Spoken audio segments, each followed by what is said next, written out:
This program is brought to you by Newsworks in cooperation with the City of Eau Claire. This program is simulcast on WRFP-LP 101.9 FM.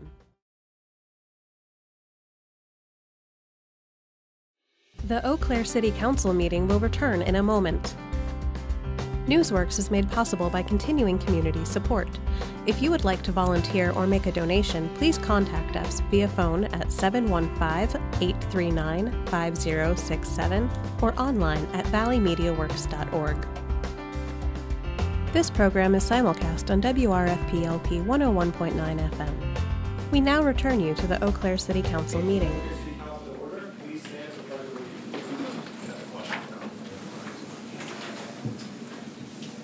Allegiance to the flag of the United States of America and to the republic for which it stands, one nation, under God, indivisible, with liberty and justice for all. Clerk, please call the roll. Councilmember Anderson? Here. Beaton? Here. Berge? Here. Christofferson? Here. Emmanuel? Here. Gregert? Here. Strobel? Here. Weld? Here. Worthman? Here. Jean? Here. Thank you, Clerk, and welcome everyone to the June 12th legislative session of the Eau Claire City Council. I want to welcome everyone to City Hall this evening, and also thank Valley Media Works for filming this live session. You can find the meeting live at valleymediaworks.org for those of you who can't be here tonight.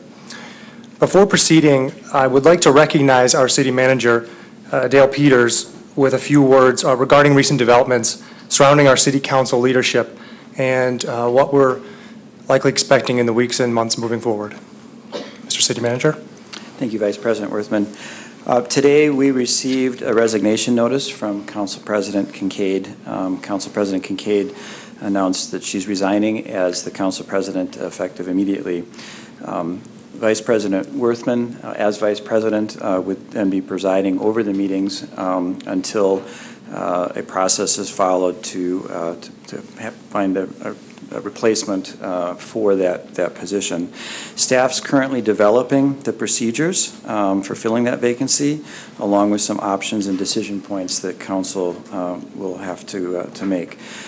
We will put an item on your next meeting, so the second meeting in June. We will have a business item on your agenda, at which point you'll be able to start to designate and develop the process for moving forward with that vacancy. Thank you. And we do have a full agenda this evening, so we will get started with the first order of business, which is the consent agenda. Do council members have any questions or wish to remove any items on the consent agenda this evening?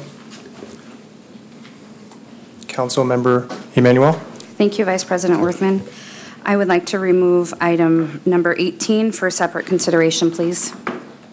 So moved.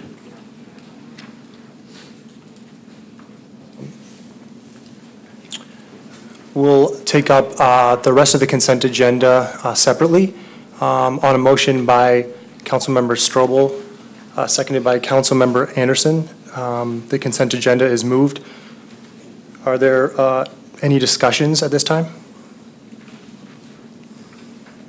Seeing none, clerk, please call the roll. Councilmember Anderson? Aye. Beaton? Aye. Berge? Aye. Christofferson? Aye. Emmanuel? Aye. Gregert? Aye. Strobel? Aye. Weld? Aye. Worthman? Aye. Jean? Aye. And the consent agenda passes. Let's move to item number 18, Councilmember Emmanuel. Thank you, Vice President Worthman. I would like us to consider voting on this evening for a couple of reasons. One, when this was voted on in the fall, it's my understanding that the council suspended the rules at that meeting and just took it up for action that night. Two, I would really like to vote on this item, and I will not be here in 2 weeks, and I would like the opportunity to offer some amendments that I had been working on for some time. My absence in 2 weeks is related to a long-standing family vacation. So that is the only reason why I would be absent. So, so here we are. We're going to take up this item. I guess procedurally, I would like to offer some amendments, but just want to make sure that's in order first, or if anything else has to happen. I don't believe so. I'll defer to the city attorney, but do we have to suspend the rules on this? Yes, you do, to take it up. A couple suggestions, if I might, especially since, based on Councilmember Emanuel's comments, you may now have, a bit of legislative work in front of you. Your consent agenda included some proclamations. You may want to take those up first and then come back to this item. Once you have this item back in front of you, you will need to move it, second it, and then this is only on for introduction. Someone would have to move to suspend the rules. That's by 2/3 vote. And then the item would be before you legislatively. Okay. Do you agree? So do we have to make a motion to lay that on the table or anything? No. We'll take that up at a later point in our agenda. I would like to, at this time, make and offer proclamations. There's 2 this evening. I think we will start with the Juneteenth one. If I don't see Dr. Solika in the room here this evening. Let's start with the health department, actually. My apologies. If I could ask Courtney Draxler and folks representing the health department to come forward at this time to the podium.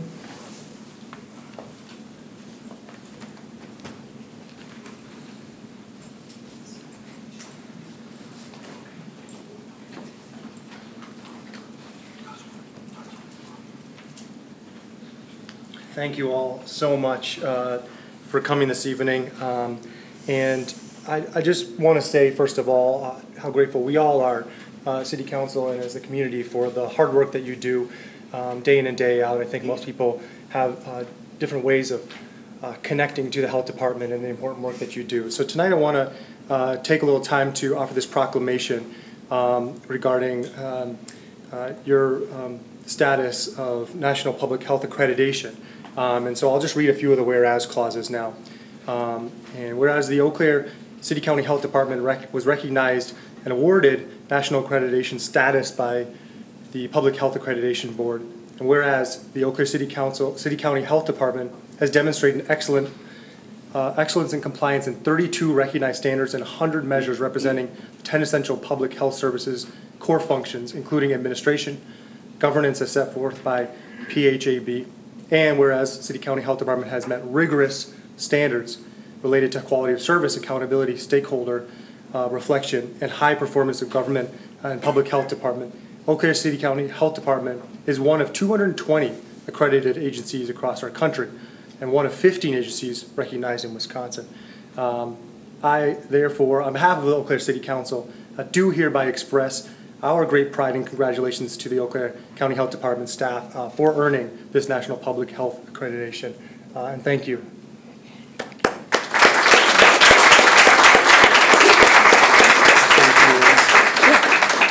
So thank you, Vice President Worthman, for acknowledging the work of the Health Department and all the work going in to receive National Public Health Accreditation.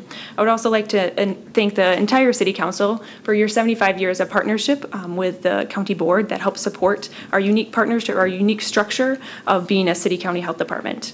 We're very excited and proud to be an accredited health department. This truly has been a department-wide effort, and we have a few key members of the accreditation efforts here tonight. So I would like to take just a brief moment for everyone to quickly introduce themselves. I'm Tegan Ruland. I'm the Operations Division Manager. I'm Kelly Ingen. I'm the Emergency Preparedness Specialist. Good evening. I'm Beth Drager. I'm the Healthy Beginnings Division Manager. I'm Denise Worth. I'm the Community Health Promotion Division Manager. Paulette Mager. I'm the Communicable Disease Division Manager. I'm Marissa Stanley. I'm the Assistant Director of the Health Department. And I'm Mary Price, and I'm the Board of Health President. And I'm Courtney Draxler. I'm the Accreditation Coordinator and the Policy and Systems Division Manager. So we didn't reach our status of accreditation overnight. This has been a few years in the making, and now that we are accredited, it doesn't mean that we're done.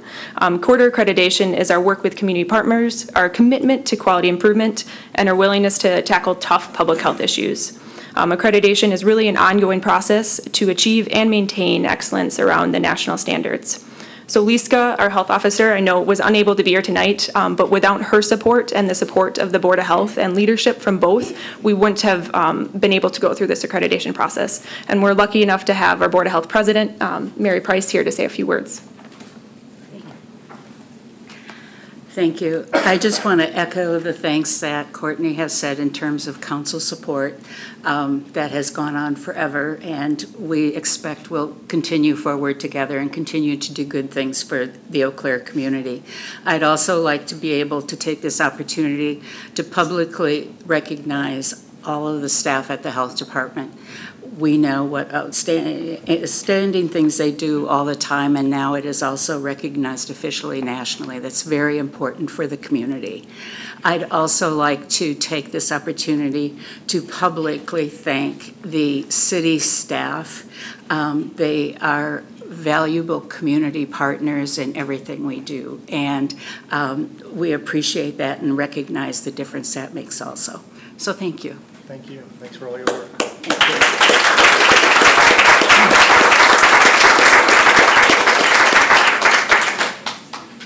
Next, I do not believe Dr. Ducksworth-Lawton is in the room this evening, but I do see former City Council member Burl Middleton is here today. If you want to join me at the podium, Mr. Middleton.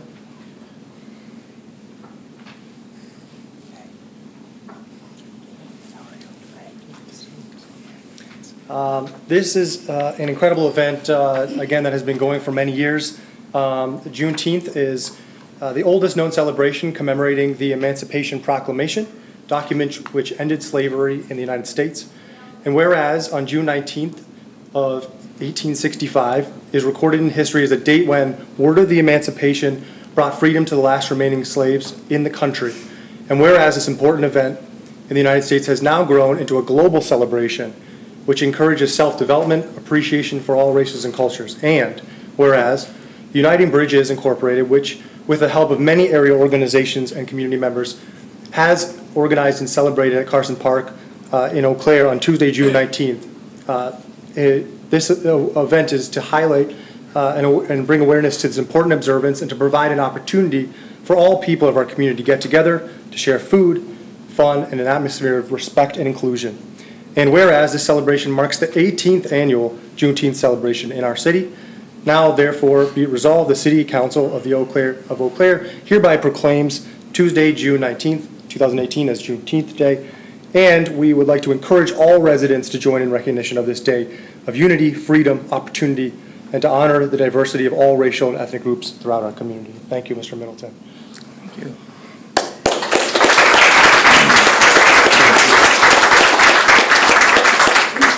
I also want to say good afternoon to all the newly elected members. Congratulations on your wins. It must be exhilarating. Juneteenth Day for us is equally exhilarating. This is our 18th year. We have been consistent, we have been contiguous, and we have been stable. We got our start from the City Council, and for that we will forever be grateful. And just wanted, from the board of the Uniting Bridges, wanted to say thank you very much for giving us that opportunity. As Andrew pointed out, it is a day of inclusion. It is a day for all citizens of Eau Claire to come together for free food. We even have tube steaks.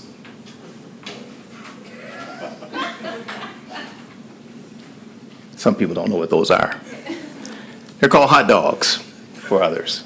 At any rate, but it's just a token of our appreciation in Carson Park for a very good day, for a very good cause. And again, just want to thank you very much for the commemoration, our 18th year. Thank you very much. Thank you. Thanks for everything you do.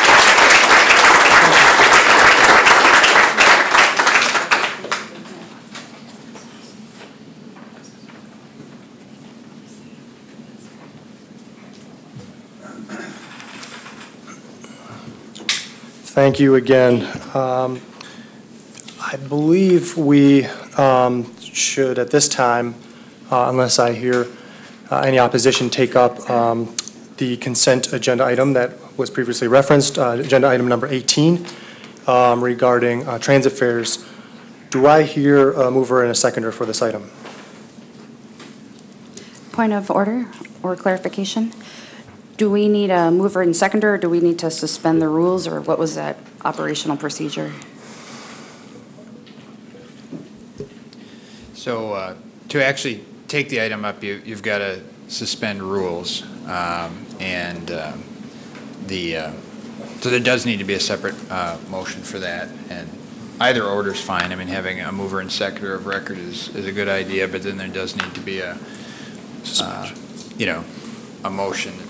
So usually your items on your consent agenda are ready for action right away, but this one is not. This is simply an item for introduction, so that's the second step of suspension of the rules. Okay, I will, thank you, City Attorney. I will then ask if there's a mover and a seconder to suspend the rules, take up this item. So moved. Councilmember Emanuel? Second. Councilmember Christopherson. I believe I heard the City Attorney say we should again motion and second this item. Do I hear a motion? So moved. Councilmember Emanuel? On the suspension? Second. Okay, thank you.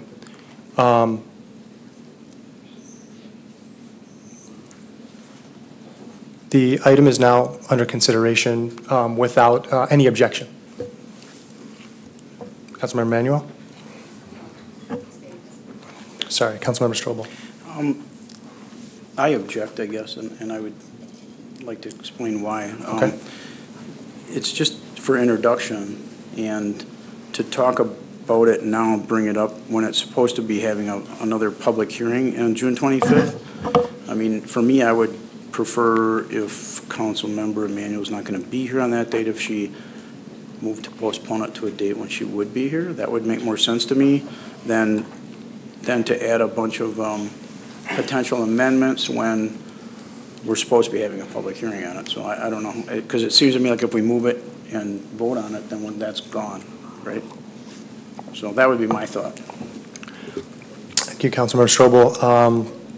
Other discussion on suspension of rules? Councilmember Emanuel. Thank you, Vice President Worthman. I would be agreeable to that. I'm not opposed to that. I guess I would just seek some input from staff, if you would allow that, to see, one, if there was an intention to put this on a public hearing, again, knowing that last time the rules were suspended, and if we did suspend this for essentially a month, does that cause any operational conflicts? City Manager. Thank you. Yes, we had planned on putting it as a public hearing on Monday night, the 25th, and then for your consideration on the 26th. To the extent that, the fees and licenses, I mean, it's to make it effective July 1st. I mean, so if you're pulling a meeting later, you'd be doing that the first meeting in July for a retroactive date. So there is that, but other than that aspect of it, I wouldn't see that there's any other difficulty or challenges with it. Further discussion? Councilmember Emanuel.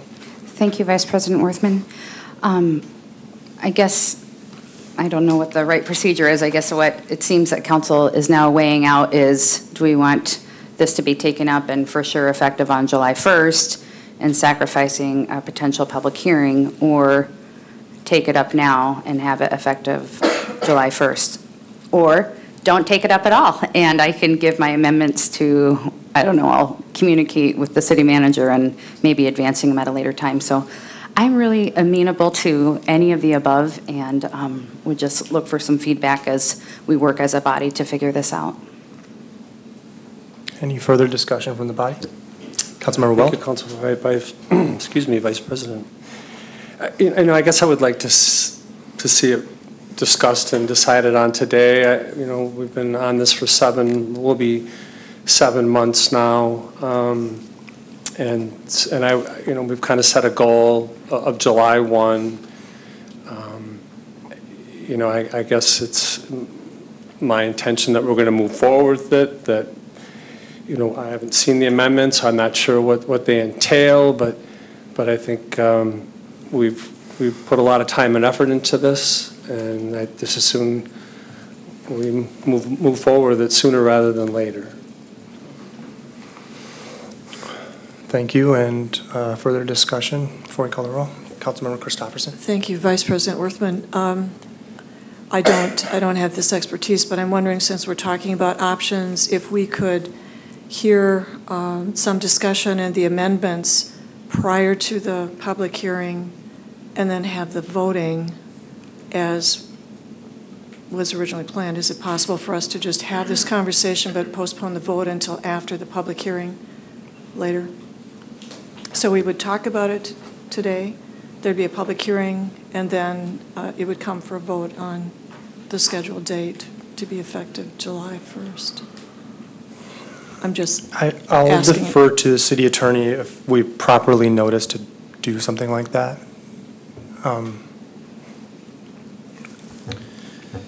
So first, you need to take your vote on the motion to suspend to see if there's 2/3 of those present and voting who have an interest in doing any of this today. If you do, so that's your first order of business, and that's the pending motion by Emmanuel and Christopherson. If you do, the item is then in front of you, as any other legislative item is, to do what you want.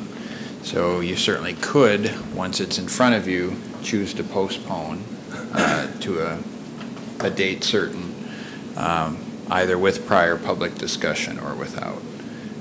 So that would be the way that you could potentially have some discussion today, but not take legislative action until sometime in the future.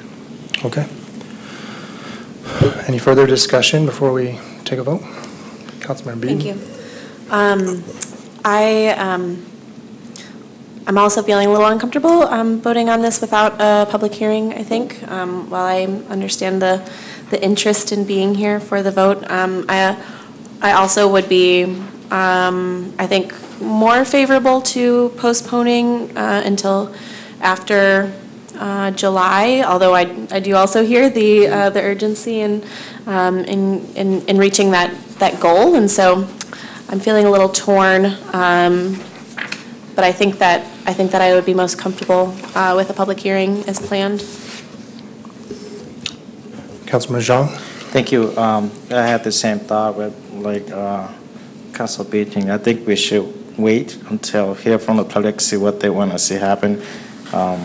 This is kind of for the public, so I rather want to wait until we have and the public can speak what they want to see happen. So I rather prefer postpone. Okay. Further conversation? Councilmember Berge. I agree with the public hearing. I think that's always a good option to weigh in. So. Okay. Thank you. Further discussion, Councilmember Emmanuel. Thank you, Vice President Worthman. I think if I may say a comment on the procedure. Sure.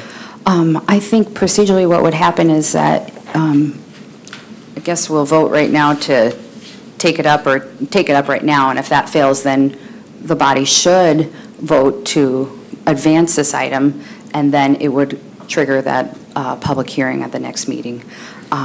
So just procedurally, there's a couple ways, and I had been working with another council member on this item already who agreed to be a seconder, so I would be happy to pass the baton over, and it's more than okay to do it that way. So thank you.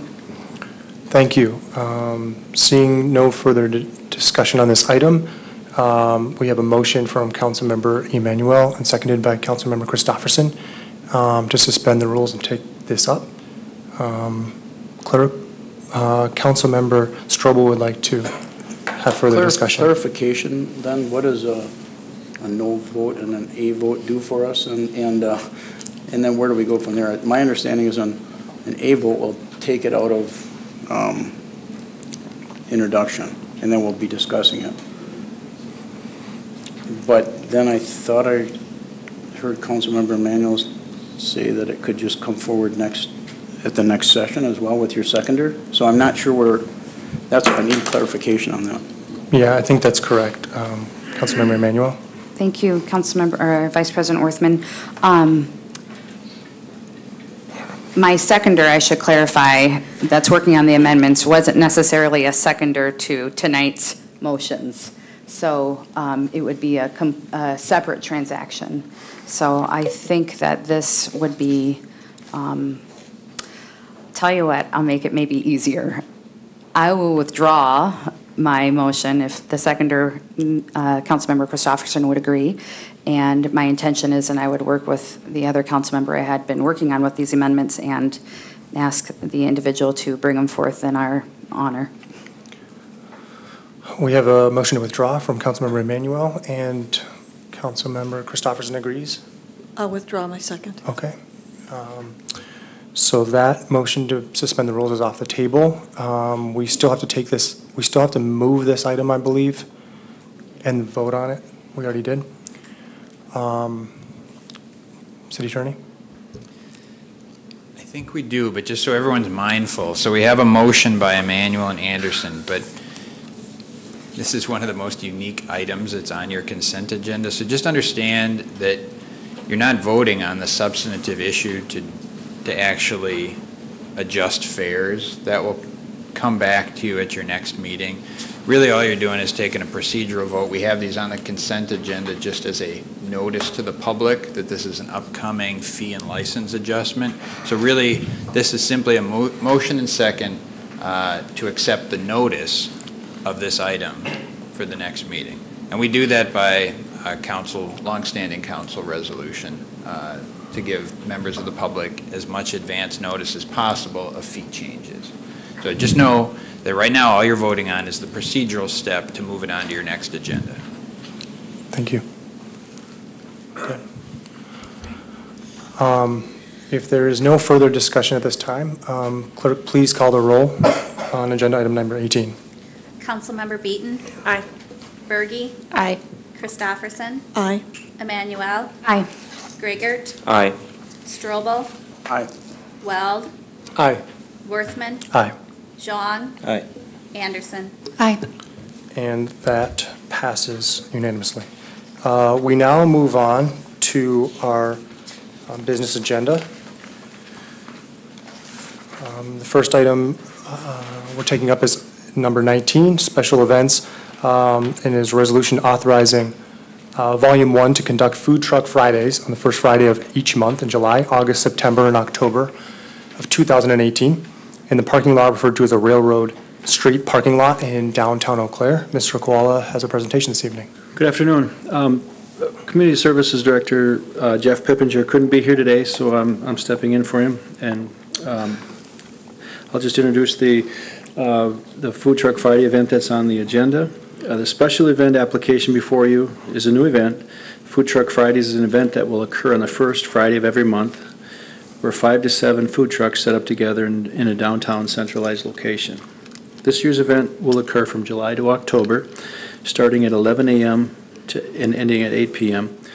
This year's location will be the Railroad parking lot located next to the Eau Claire River, east of the North Barstow Street and west of North Farwell Street. And I have a map here for you to view.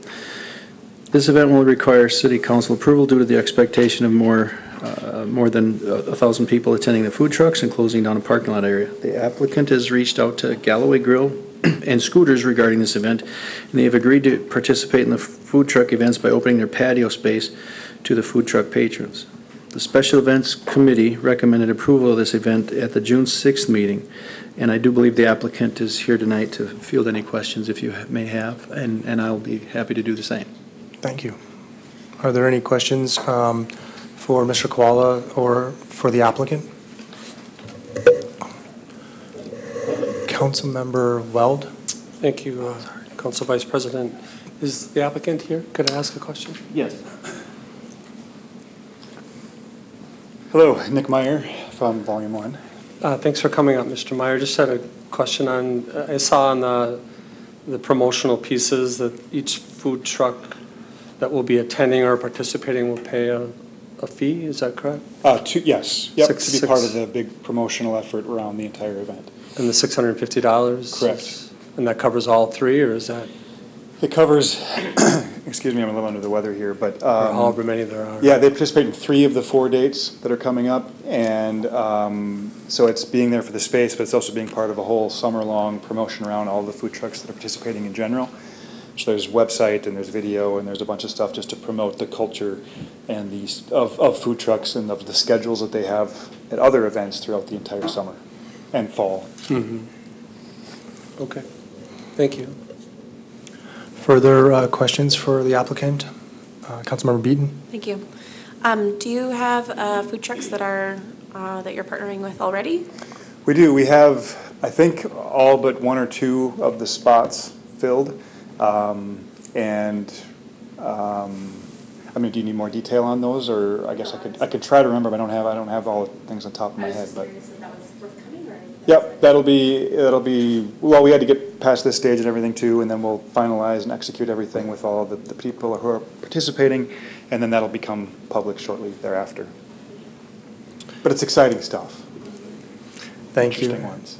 Councilmember Strobel.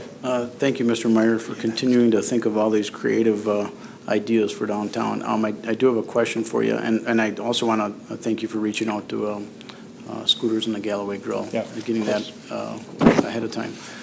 Is this a for-profit event, or is it just a public service event? I guess I'm not clear on that. Sure. Yeah, it's. I suppose it's for profit. I mean, there's no nonprofit associated with it.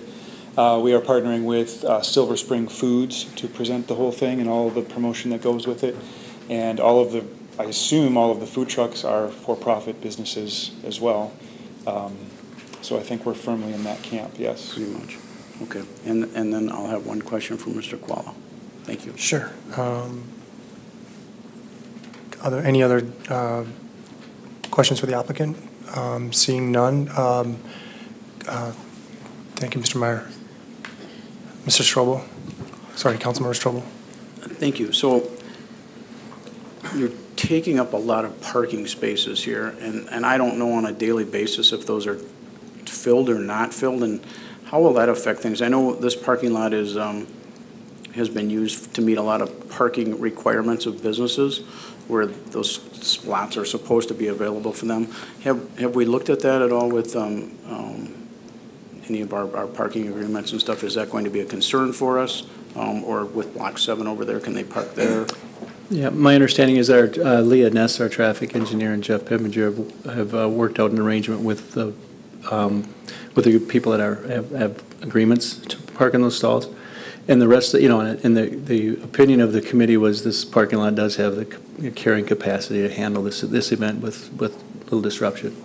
There is a fee, proposed fee that would accompany the event as well, taking into consideration the amount of revenue that may or may not be lost during that event as well. Any further questions from Mr. Quala? Seeing none. Thank you. Thank you. Appreciate it. Seeing none, on a motion then by Councilmember Emanuel and seconded by Councilmember Weld. This resolution is moved and open for discussion. Councilmember Emanuel. Thank you, Vice President Worthman.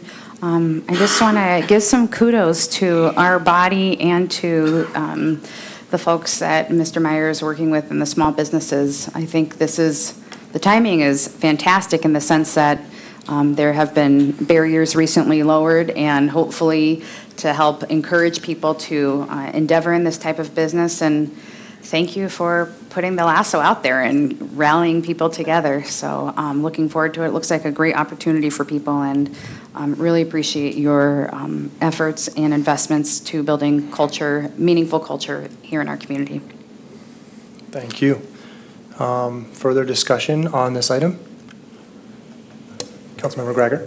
Thank you, Vice President Worthman, and thank you, Mr. Meyer and Volume 1 for putting this forward, in the food truck community for coming together as well. I feel like this type of event being on the bike trail is also a cool thing to note, and the fact that it was a location that was I think intentionally chosen for a variety of things it does for the rest of the downtown, including neighboring businesses and and also has some room for growth in that lot too, because in this particular instance, they're just using 1/2 of the railroad lot. And so I just kind of wanted to note that. Another thing that just kind of came to mind for special events is that, there's only I think there's room for 4 bike parking stalls there. So we'll kind of see how bike parking plays into these types of events too. And I'm thinking kind of long-term about that. And maybe there's a role for the city, just as they provide barricades for a cost as part of an event, maybe temporary bike parking for events in the future. So just kind of brings up new ideas, and I think that's what this is all about. And so I really wanted to show some appreciation for that. Thank you. Any further comments or discussions on this item? Seeing none, clerk, please call the roll. Councilmember Berge. Aye. Christopherson. Aye. Emmanuel. Aye. Greigert. Aye. Strobel. Aye. Weld. Aye. Worthman. Aye. Jean. Aye. Anderson. Aye. Beaton. Aye. And that resolution passes. Congratulations. We are now moving on to agenda item number 20. Our business agenda is a resolution authorizing Longform LLC, doing business as the Oxbow Hotel, to conduct the 2018 Oxbow Street Concert on Thursday, July 5th, Galloway Street, and authorizing the city manager to enter into a 3-year agreement for this event. Ms. Stromberger? Thank you. So this is a repeat event with changes, and the contract is something new. So this event closes down an arterial street in our downtown from 6 a.m. until 2 a.m. the following morning, and traffic is rerouted during this time. So an event of that significance requires city resources at a pretty high level. So this agreement provides assurances and guidance to both parties involved as to expectations and assurances for that event. So the agreement provides assurances for cost recovery for the city for all services that are provided, including event parking, police and emergency personnel that are necessary for the event, and services from the street division for traffic and maintenance, including street sweeping and traffic rerouting. So the agreement also addresses alcohol use. Last year when this event took place, the request was to expand the alcohol license into the right-of-way, and that's not something that's legally permissible.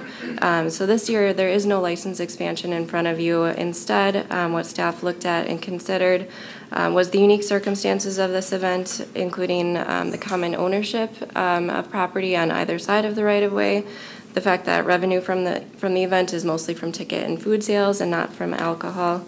The fact that the property owner or the event holder, is reaching out to a property owner's and tenants within 350 feet and being responsive to any concerns. The complete enclosure of the event is going to be entirely fenced in, and the monitoring of entrances and exits, monitoring for underage consumption, and the use of wristbands to note those of legal drinking age. So given those factors, the proposal in the agreement then is to suspend the city's open container ordinance as it applies just to the closed portion of the road for the event. So with that, I can address any questions you have, and then the event applicant is here as well. Thank you so much. Are there questions for Ms. Stromberger at this time? Any questions for the Councilmember Brady? So this is for a 3-year contract? It is. So if can something be changed, like this year, if something, I'm sure everything will be fine, but if something were to not be fine, can they change the contract to make tweaks here and there? The contract provides so that city staff and the event will have a meeting afterwards just to review how everything went, and then specific details can be changed through the special event application that the event still has to submit every year as well. Thank you. Further questions for Ms. Stromberger? Councilmember Strobel? Councilmember Strobel, not at this time. Does anyone have a question for Councilmember Anderson? Just to kind of take Councilmember Berge's question a little bit further, I've heard kind of from both sides of the story here, people that are really excited about the prospect of being able to drink a beer and see the stage at the same time, and then also people that are concerned about what happens if they're if the there's an issue regarding drinking specifically, is the alcohol in the street part of the contract that could be changed if it was considered a public nuisance or something like that, if there was the alcohol consumption? Does that? Yeah, I think so. If I'm understanding correctly, the contract could definitely be amended to revisit that part in of that it way. if Great. I necessary. just wanted to be clear on that point. Thanks. Yep. Thank you. Further questions? Councilmember Greiger? Thank you, Vice President Worthman. Ms. Stromberg, I appreciate all the work that probably went into this. I guess it would be, I don't know if compromise would be the right word at this point, but the question I have is whether the staff at the city has received any feedback from the public so far. I know this was on the front page of the paper on Sunday, so specifically on the issue that is unique regarding open container on the city street. Did you hear anything from the public on the staff end? To my knowledge, staff hasn't received feedback on that. Thank you. Further questions? Councilmember Beaton? Thank you. So I know that this is a new thing for us. I'm just a little curious about the decision to go into a 3-year contract in this case. Can you dive into that a little bit more? Why we might go into a 3-year contract for an event like this rather than a year-by-year basis like we usually do it? Sure. And it's not unprecedented. We have agreements like this with other events. The one that comes to mind is Festival in the Pines. So it is something that we do with a large recurring event that we know is going to come back on an annual basis. And it doesn't remove the special event application requirement. They still have to come back with that application every year as to the specific details, the date of the event, the timing of closing down the street. So it doesn't remove that. It just provides, kind of a framework that staff and the other party can work from on an annual basis. Thank you. Further questions? Councilmember Jean? Thank you. This is the first year that they have the concert. I recall last year or something, they came here for requesting. Is this the first year or they did? Nope, this will be the second year. They shut down the street for it last year. Just the alcohol part of it will be different this year. Is there any update how things going last year? I mean, how they go, As far as, and the police chief probably could speak better to it than I could, but as far as I'm aware, everything went as smoothly as could be expected. Is it Mr. Paz or Mr. Meyer or somebody, I don't know who is the applicant? Mr. Meyer? The question is just, how did it go? Yes. Well, we had I don't believe they normally do this, but we had an extra meeting after the event with the Special Events Committee because we just did want to be very thorough to make sure that they felt that the high bar that we had tried to set last year was achieved. And that seemed to be very, very positive. Some of the feedback regarding the alcohol consumption, last year, it was, you couldn't be in the street, but you were into the 2 side areas, and so everybody was concentrated very densely in these 2 side areas and kind of leaning against fences and stuff. And so there were the police who we had, paid the city to be present, felt that it would be safer if it was free and open, that they could see the crowd better, and it would just have more of a better free-flowing sort of action throughout the event. So that was part of the feedback that we felt helped make the case that it could just be free and open within the boundaries of the 6-foot fence. Other than that, I think everything was considered to have gone very well. I mean, we really did take it seriously last year in that we wanted to be part of the high bar of this should be not the easiest thing in the world to do with the city. It should be a process that goes through to keep it responsible and to keep it, it's still achievable, but just the highest and best use of the city's property in that way. So I think we did that. And I also would really commend the staff, both Ms. Stromberger and City Attorney Steve Nick and Dale Peters in our negotiations and discussions through this. I wouldn't say they're negotiations, but just discussions over the best way to do this. They've worked very hard to find a path that I think works really well, and I think we're going to meet that obligation as best as we can too with this new approach. Thank you. Yeah. probably more than you asked for, but. No, thank you so much. Councilmember Weld. Thank you, Council Vice President. Mr. Meyer, again, thank you for all your work on this. Can you get, and I apologize, I didn't get to it last year. Hopefully this year I can. But the timing, how does that work as far as, I see that the performing until 11? Mm-hmm. And then are you serving alcohol right up until 11 o'clock and We- then people stay or? We will, well, the license can continue to operate on the premise of the hotel until normal Right. license ending times. But no alcohol will be allowed outside of that area after 10:30. That will be basically like kind of a last call for the larger event, at which point it kind of recedes back into its normal operating area with plenty of staff to enforce that and be a part of that transition. Is that correct, as we all understood? That's great. Thank you. Thank you, Mr. Meyer. Any further questions of the applicant at this time? Thank you. Thank you. Then on a motion by Councilmember Beaton, seconded by Councilmember Zhang, this agenda item has been moved, and we go into discussion. Councilmember Strobel. I just have a question, maybe, I don't know if it's a question of staff or just a discussion item. Last year, I expressed concerns about closing Arterial Street. That seemed to have gone well. I think we learned from it. I think we heard Farwell Street was a little crazy because people were on the other side of the street, but I'm sure staff has learned from that and addressed it. So it's not really a concern, but my concern on closing it was that we didn't have necessarily a firm policy on when a public street can be closed. So another applicant comes forward and wants to close a public street, is that going to be allowed for them? So I had a fairness issue last year that I didn't think we'd necessarily address. So I'd like to see council or staff at least take that up. Let's maybe look at a policy for that. Same thing with the alcohol on the street. I mean, you know, it's a great venue. They do a really nice job.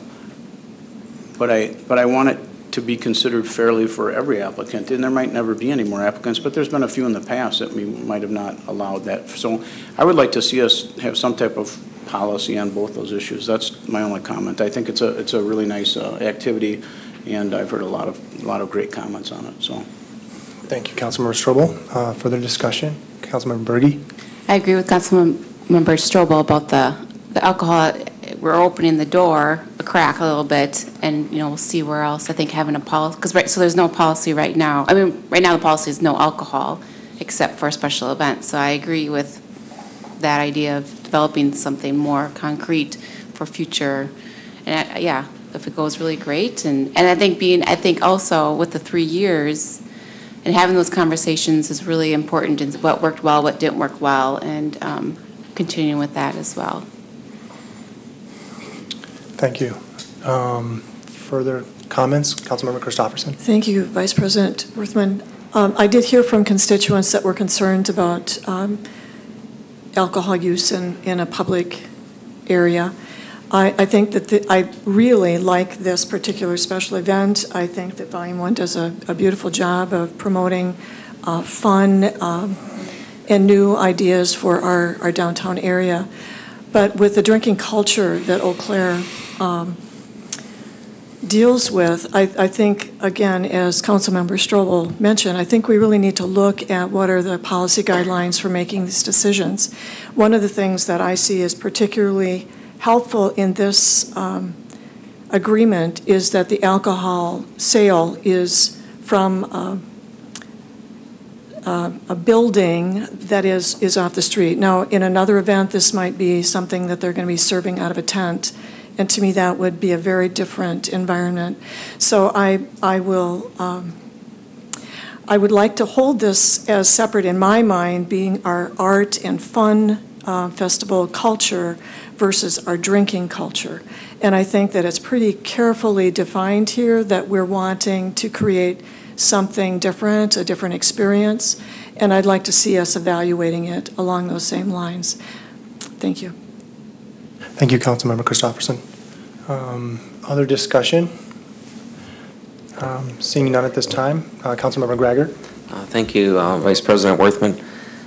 I also did hear from a constituent who was concerned about what this messages may send regarding, kind of opening up a new space within our community for this type of activity for open containers and alcohol consumption. But, I think we've done some work in our city parks to kind of change the, what is possible and also see what happens, I guess you could say.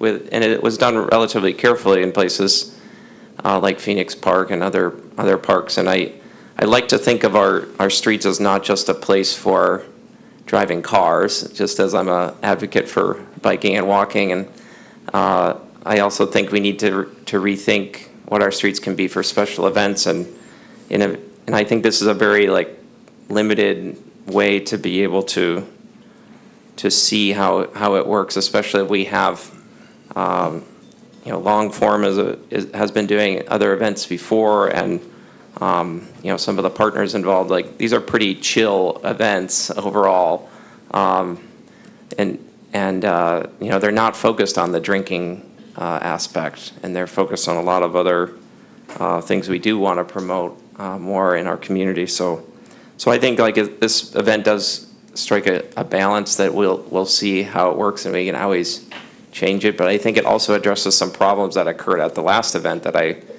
heard from many more people about, how it was kind of awkward to have to stay in a very confined area and not be able to see the show you came to see, or not be able to meet up with your friend, or created some confusion. Especially, I've heard that 33 different states are represented by the attendees. So in terms of having unexpected laws, I guess, hinder people's ability to be able to enjoy an event, I think this is one way to make the event better, and make it more enjoyable, but also give ourselves some flexibility to be able to change it again in the future. Mm-hmm. Thank you, Councilmember Gregor. Further discussion, Councilmember Beaton. Thank you. I've also heard some mixed input on this, and some folks concerned about drinking culture, and also just folks saying that they just want to have a spotted cow while they're listening to their favorite band, which I also understand, and I can agree that I don't expect this event to get out of hand, but I do think that we're kind of trying something new now, and so I think we need to be thoughtful as we move into other events, and I think that we have been thoughtful, our city staff and the city council in the past. The first thing that comes to mind is questioning other liquor license expansions when it comes to places where children are, or something like that. And so I think that this event can be enhanced, and it sounds like actually this change is going to be a huge benefit to the safety of this event. So I'm excited to support it, but I would also echo Councilmember Strobel's directive to look at some policies so that we can move into other events similar to this one, that we can make sure that we're being thoughtful about not perpetuating an unhealthy alcohol culture, but perpetuating a really healthy and fun culture. So, thank you. Thank you, Councilmember. Any further discussion? Seeing none at this time, Clerk, please call the roll. Councilmember Christopherson. Aye. Emmanuel. Aye. Gregert. Aye. Strobel. Aye. Weld. Aye. Worthman. Aye. Jean. Aye. Anderson. Aye. Beaton. Aye. Berge. Aye. And that motion passes, resolution passes on unanimous vote. We now move on to license, item number 21, resolution approving a permanent expansion of Class B intoxicating liquor and fermented malt beverage license on the premise of Ivory Piano Bar Incorporated, doing businesses as the Ivory Piano Bar, which is on Gulf Road, and looking at the outdoor patio in the rear of the building. Ms. Stromberger? Thank you. So this is for an expansion of the license to include the building of a patio directly behind the Ivory Piano Bar. The use of the patio will be seasonal and only during business hours. There will not be any outdoor music permitted on the patio, and no outdoor bar. All drinks will be ordered inside and carried out. Monitoring of the area will be through security camera, and the License Review Committee had no objection to granting the expansion. I can answer any questions, and the applicant is here as well. Thank you. Do I see any questions at this time? Councilmember Weld? Thank you, Council Vice President. I know Cherry Berry's right next door, is that right? Oh, yeah. I'm not sure, but Okay. I'll take your word for it. I'm pretty sure it is. And I'm just trying to remember if they have any outdoor seating in the back, but I defer to the applicant on that one. oh, okay, sure. Is the applicant? Thank you for coming tonight. Hi, Jessica Shuttle, Ivory Piano Bar. Cherry Berry does not have anything outside back there. All right, thank you. Thank you. Any other questions? Are there further questions for the applicant or for Ms. Stromberger? For the applicant. For the applicant. Thank you, Ms. Vice Councilmember. President Worthman. I'm just curious, in your application, it did say that you talked to residences within. Yep, I gave letters with free drinks out And to all of them. Did you get just any to let them- response or just? None at all. Okay. They might have came in for a free drink, but they didn't say anything. Thank you, thank you. Thank you. Are there further questions? Seeing none, thank you for coming this evening. Do you want to have another question? Okay. Seeing no further questions, we will move this item. Councilmember Graggart, seconded by Councilmember Berge. This item has been moved and is now open for discussion. Councilmember Anderson. This Ivory Bar is in my district. It's a real asset to the neighborhood, and I'm really looking forward to hopefully this passing and there being another patio that people can enjoy in my neighborhood. So, thank you. Thank you. Further discussion from council? Seeing none at this time, clerk, please call the roll. Councilmember Emanuel. Aye. Greigert. Aye. Strobel. Aye. Weld. Aye. Worthman. Aye. Jean. Aye. Anderson. Aye. Beaton. Aye. Berge. Aye. Christopherson. Aye. And that passes. We are now on to agenda item number 22 on our business agenda regarding a budget adjustment. This resolution would authorize appropriation for adjustments of the 2018 Hobbs capital budget. This item is going to require a 2/3 vote of the elected members or 8 affirmative votes for adoption because it is a budget item. Ms. Adams. Thank you. The Hobbs Condenser Tower Design and Replacement Project was approved in the 2018 CIP for $200,000. It is imperative that the current condensers are replaced as soon as possible as they are 17 years old and 2 years past their expected lifespan. The project was bid out with one vendor submitting a proposal for $242,275. Bartengale received the bid, was the bidder for the project, and before we can award the contract to them, we need to have a transfer of funds from other accounts in the Hobbs CIP to the condenser project. In addition to the condenser towers, engineering costs and water treatment equipment bring the total of the project to $270,267, so that leaves a deficit of $70,267, and management has determined that there is funding available in other accounts to be transferred into this account. Appropriation adjustment between projects in the same fund can be approved by council if they're over $50,000, they have to be approved by city council. And normally the city finance department would bring the CIP transfers before council on a quarterly budget adjustment. But because we need to get the contract to Bartengale out as soon as possible, because the lead time for the production of the equipment is 6 to 8 weeks, and we need to have it completed before mid-September. If you have any other questions, the Hobbs Ice Center manager, Mr. Newkirk, is here. Thank you, and thank you for your presentation. Does council have any questions for Ms. Adams or for Mr. Newkirk at this time regarding this item? Seeing none, thank you. Thank you.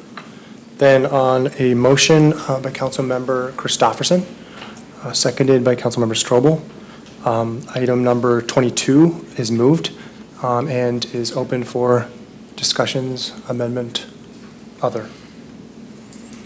Seeing none, clerk, please call the roll. Councilmember Gragert, Aye. Strobel, Aye. Weld, Aye. Worthman. Aye. Jean. Aye. Anderson. Aye. Beaton. Aye. Bergy. Aye. Christofferson. Aye. Emmanuel. Aye. And that resolution passes.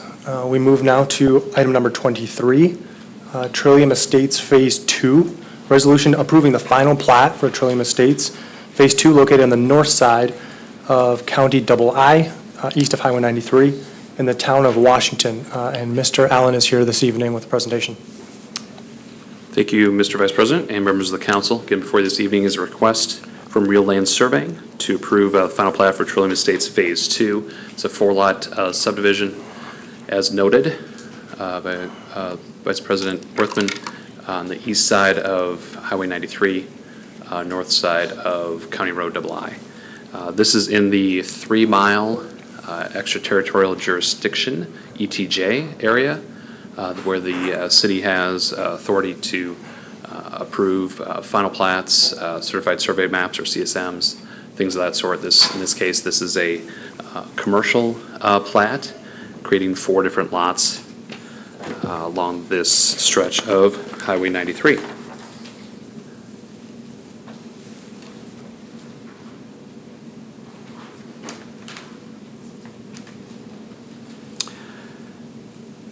In this area, the density is allowed to be at 1 lot per 2 acres, and this plat does meet that restriction. The property is currently 3 lots, as shown in the overhead here. Again, looking to modify that to 4 lots, as shown. The extension of Sandstone Road is also going to occur, and that creates the 1 additional lot as a result. So the plat reconfigures the lots and is consistent with the density standards of the ETJ agreement. So with that, staff recommends approval, and so does the Planning Commission as a result of their meeting last week. Stand for any questions. Thank you, Mr. Allen. Questions? Councilmember Gregor. Thank you, Vice President Worthman. Mr. Allen, obviously I saw this at Planning Commission too, but things come up as I explore these things again. I actually spoke with someone who grew up in that area and used to walk to there is one commercial business to the south currently, kind of a convenience store, gas station, my understanding. So I guess my interest is in knowing more about, so it's in the town of Washington, and they don't typically build sidewalks or trails as a rule, but how does our extraterritorial oversight or partnership with the town fit into those types of improvements so that everyone can get to a commercial area like that may become popular and for people who walk and bike? Mr. Vice President and Councilmember Gregor, in this regard, again, staff is primarily looking at lot configuration, density, things of that sort. So we're unable to get into the great details of things such as sidewalks and such. I'll defer to our city attorney as well. Perhaps can explain more about the ETJ. A very good question, though. But as the developments occur, again, we're not aware of what the commercial projects are planned for these lots. And again, we're simply looking at densities, things of that sort as it relates to our future growth area and areas immediately outside the city. Thank you, Mr. Allen. Further questions at this time regarding the Trillium Estates? Seeing none, thank you. All right, thank you. On a motion then by Councilmember Anderson, seconded by Councilmember Emmanuel, this item is moved and open for discussion. Seeing none, clerk, please call the roll. Councilmember Strobel, Aye. Weld. Aye. Worthman. Aye. Jean. Aye. Anderson. Aye. Beaton. Aye. Bergy. Aye. Christofferson. Aye. Emmanuel. Aye. Gragert. Aye. And that resolution passes. Number 24 on our agenda then is 19th Street Addition. Resolution approving the final plat for 19th Street Addition located on 19th Street and north of Cameron. Mr. Allen is here to present this evening. Thank you again, Mr. Vice President and members of the council. Again, before this evening is a request by American Land Surveying to approve a 5-lot subdivision final plat at the end of the terminus, southern terminus of 19th Street in this area just north of Cameron Street. And just identifying here roughly where that is. Again, primarily in this area here. It's 4 lots at the end of the proposed cul-de-sac bulb, plus platting existing house off of Cameron Street.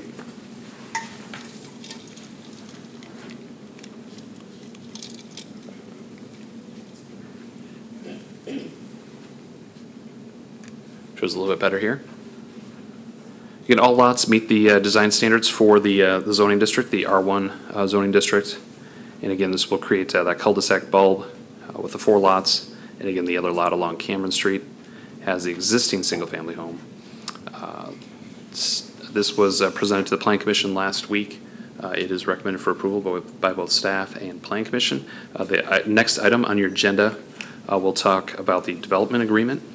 I know there have been some questions related to possibly extending the existing sidewalk that exists on both sides of 19th Street currently, and how and if that would continue around that cul-de-sac bulb.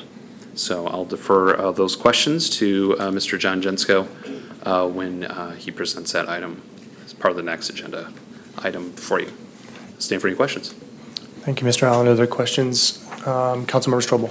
Thank you. Could you put that map back up that had the different colors on it? So the city of Eau Claire is what color? Is there a town of Washington? It is all colors. Okay, so City of Eau Claire.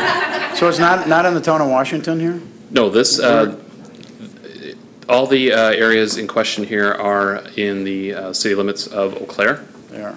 Yes. Hence all colors. I did mean that in all seriousness. Yeah, all the colors there are existing zoning districts within the city limits. Yes. So the colors represent different zoning? Correct, and I don't believe they all necessarily have labels. This is commercial here, 2-family residential. This is single-family residential. Park down here, some commercial over there. So yeah, I could certainly bring a different map up and we could zoom out if you'd like to look at some other neighboring areas. But at this scale, yeah, everything you see here is in the city limits. Thank you, Mr. Allen. Further questions this time? Councilmember Emanuel? I actually have a process question, but I think it'd be better if I asked it after colleagues dispensed of their questions about this project. Sure. Further questions? Councilmember Berge? Thank you, Vice President Worthman. How do you get to lot 5? Like, maybe it's obvious. It's existing off of Cameron Cameron Street right now. Yeah, I apologize. Again, the colors may be a little more distracting than anything, but just to show the different zoning categories in the area. If you can see through there, I can zoom in a little bit better. Okay. Here's the driveway. So that's the driveway? Yeah. Okay. The existing house. And then the other, 1 through 4. Oh, thank you. Look at this. Ooh. Even better. Yes, right Okay. there. And then they're going to make so 1 through 4, there'll be a cul-de-sac for the Right. driveways. Yes, Okay. right at the end here. So yeah, there'd be 4 lots. And again, they're all similar in size to the existing lots along 19th Street. So you know, these are creating some additional potential moderate, moderately priced housing in this area. So it's certainly a positive infill development proposal that's being considered here. Okay, thank you. Thank you, Mr. Allen, again. Councilmember Jean. Thank you. I'm not clear where this is located. Is it in the west side? Is the lot? Yes, the west side. And I'm regretting not bringing a better map to show the specific area. I thought I'm trying to show more specifically where this is. But let's see. I would say 12 is over here. In the interstate. Is it before Highway 12? I mean, that. It's in between 12 and interstate, if I'm not mistaken. So Cameron, again, this eventually turns into Madison to the east. So, hey, look, here's our engineer help. Claremont Avenue is just right about here. Thank you. And oh, look, yes, that's this right. is the far northwest corner of the cemetery off of Cameron. Thank you. So there's a slight residential area here. There's a residential area here. We've got some regional storm water ponds from the flooding we had a while back. So that's. So actually it's on DeLong is Cameron right and about there. Florence, that corner.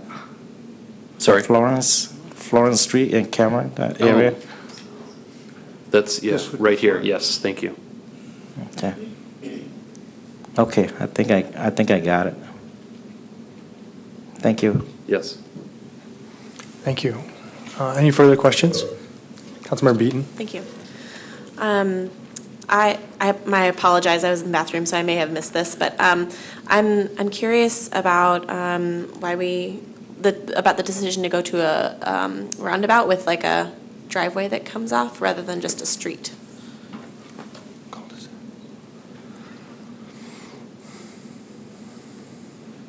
So this is the terminus essentially of 19th Street on the south end. So it would simply create a cul-de-sac bulb. If you go out there now, let's do these photos from Mr. Jensko, who's just up here. That's what it looks like now. So it's simply just creating completing essentially the cul-de-sac at the end of 19th Street. And so there'll be 4 lots off of that. And then the 5th lot is the one that would be accessed off of Cameron. Okay. This location. Okay, so there's no actual like street that's coming off of the cul-de-sac? Is that? No, it's existing street. Okay. That's correct. Yeah, it seems a little unusual only because the street is already built, but the street is there, the traditional part of the street, and then the cul-de-sac is all that's being proposed here with these 5 lots, 4 plus the one off Cameron.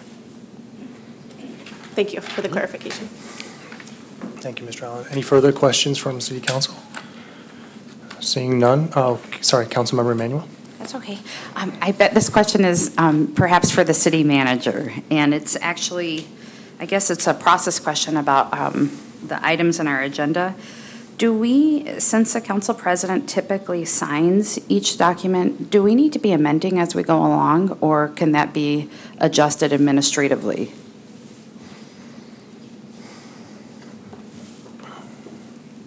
It's just adjusted administratively, so it would be no different than, if the council president was on vacation, or in other words, not there at the meeting, then whoever was presiding signs. Thank you. Further discussion on 19th Street? Seeing none at this time. Thank you, Mr. Allen. Thank you. We have, at this time, it will be Councilmember Weld motioning and Councilmember Beaton seconding 19th Street addition. Do we have discussion on this item? Amendments? Other? Seeing none, did you want to? Clerk, please call the roll. Councilmember Weld, Aye. Worthman, Aye. Zhang, Aye. Anderson, Aye. Beaton, Aye. Bergy, Aye. Christofferson, Aye. Emmanuel, Aye. Greigert, Aye. Strobel. Aye. And that item passes.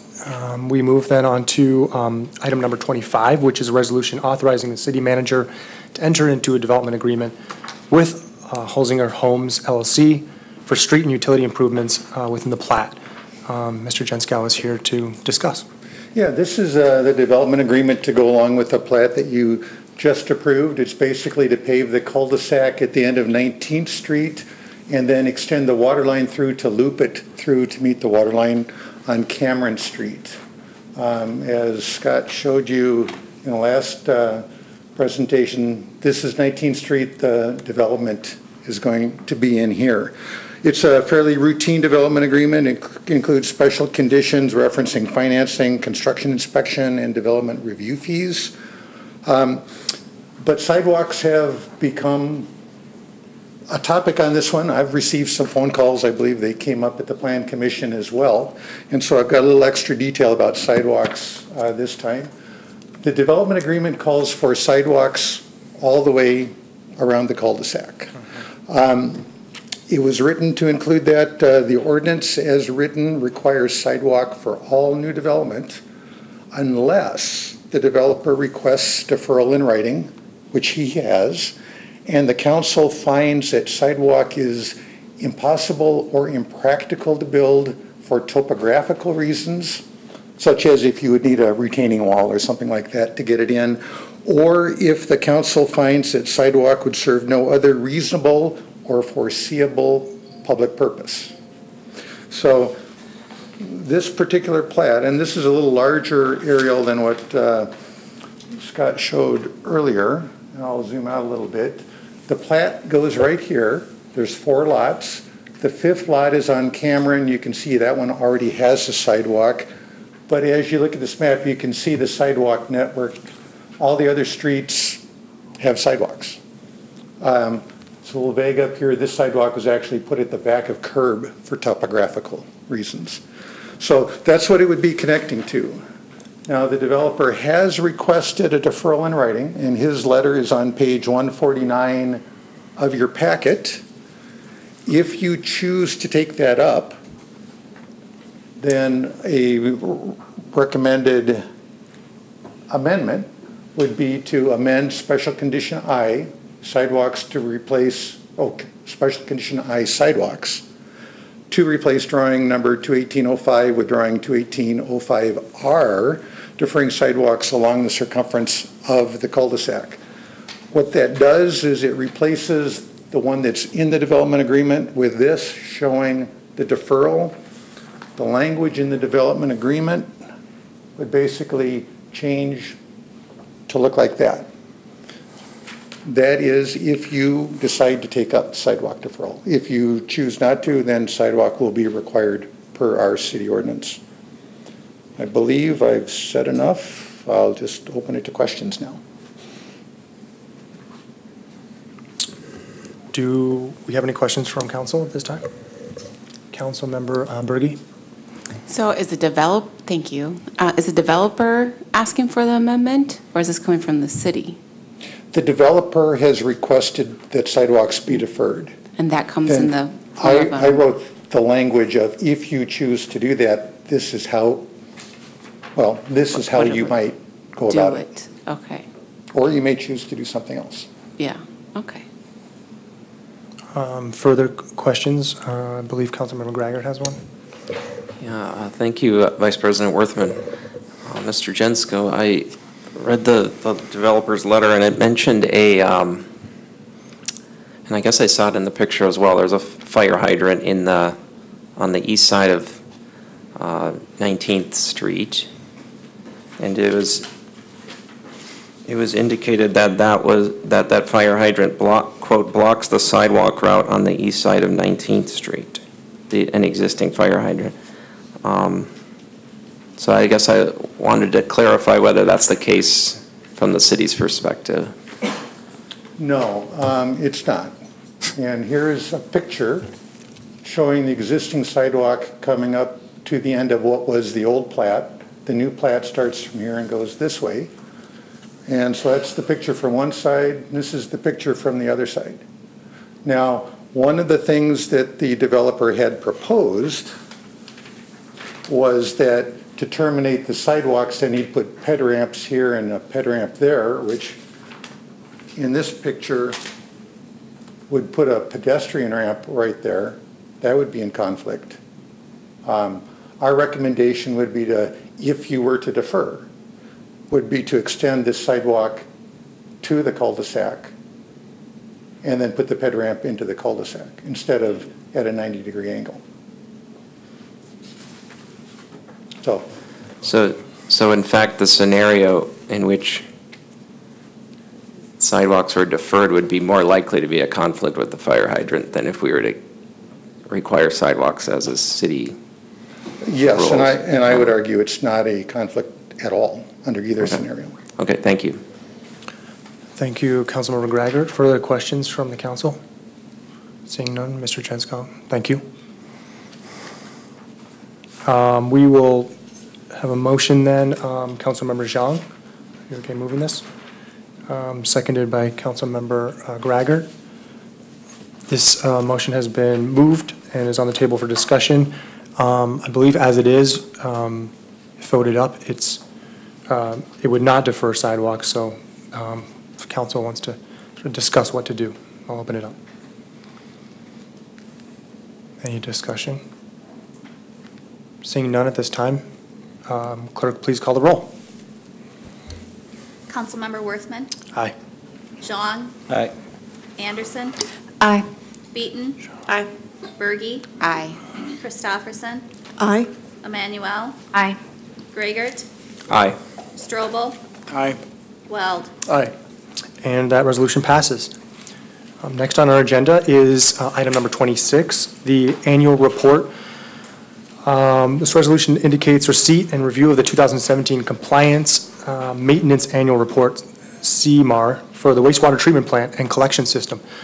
Here today is Mr. Berg with a presentation. Yes, good evening. Good evening. Welcome to the new council members. The Compliance Maintenance Annual Report evaluates the wastewater treatment plant and collection system as required by the Wisconsin Department of Natural Resources. Grades of A through F are assigned to different areas of the plant and collection system operations. The overall grade for the Eau Claire wastewater system was 3.84 out of a 4.0 scale. The Department of Natural Resources does not require action on any maintenance activities unless the grade point average is less than 3.0. The employees and operators at the wastewater treatment plant and wastewater collection system are responsible for this excellent rating and are to be commended for achieving compliance with the discharge permit limits. And certainly it's not a glamorous job working with wastewater, but we are fortunate we have people that are willing to get their hands dirty and sometimes more than their hands dirty to do this job. So we certainly appreciate them. And for your information, the DNR requires City Council to adopt a resolution indicating receipt and review of the report.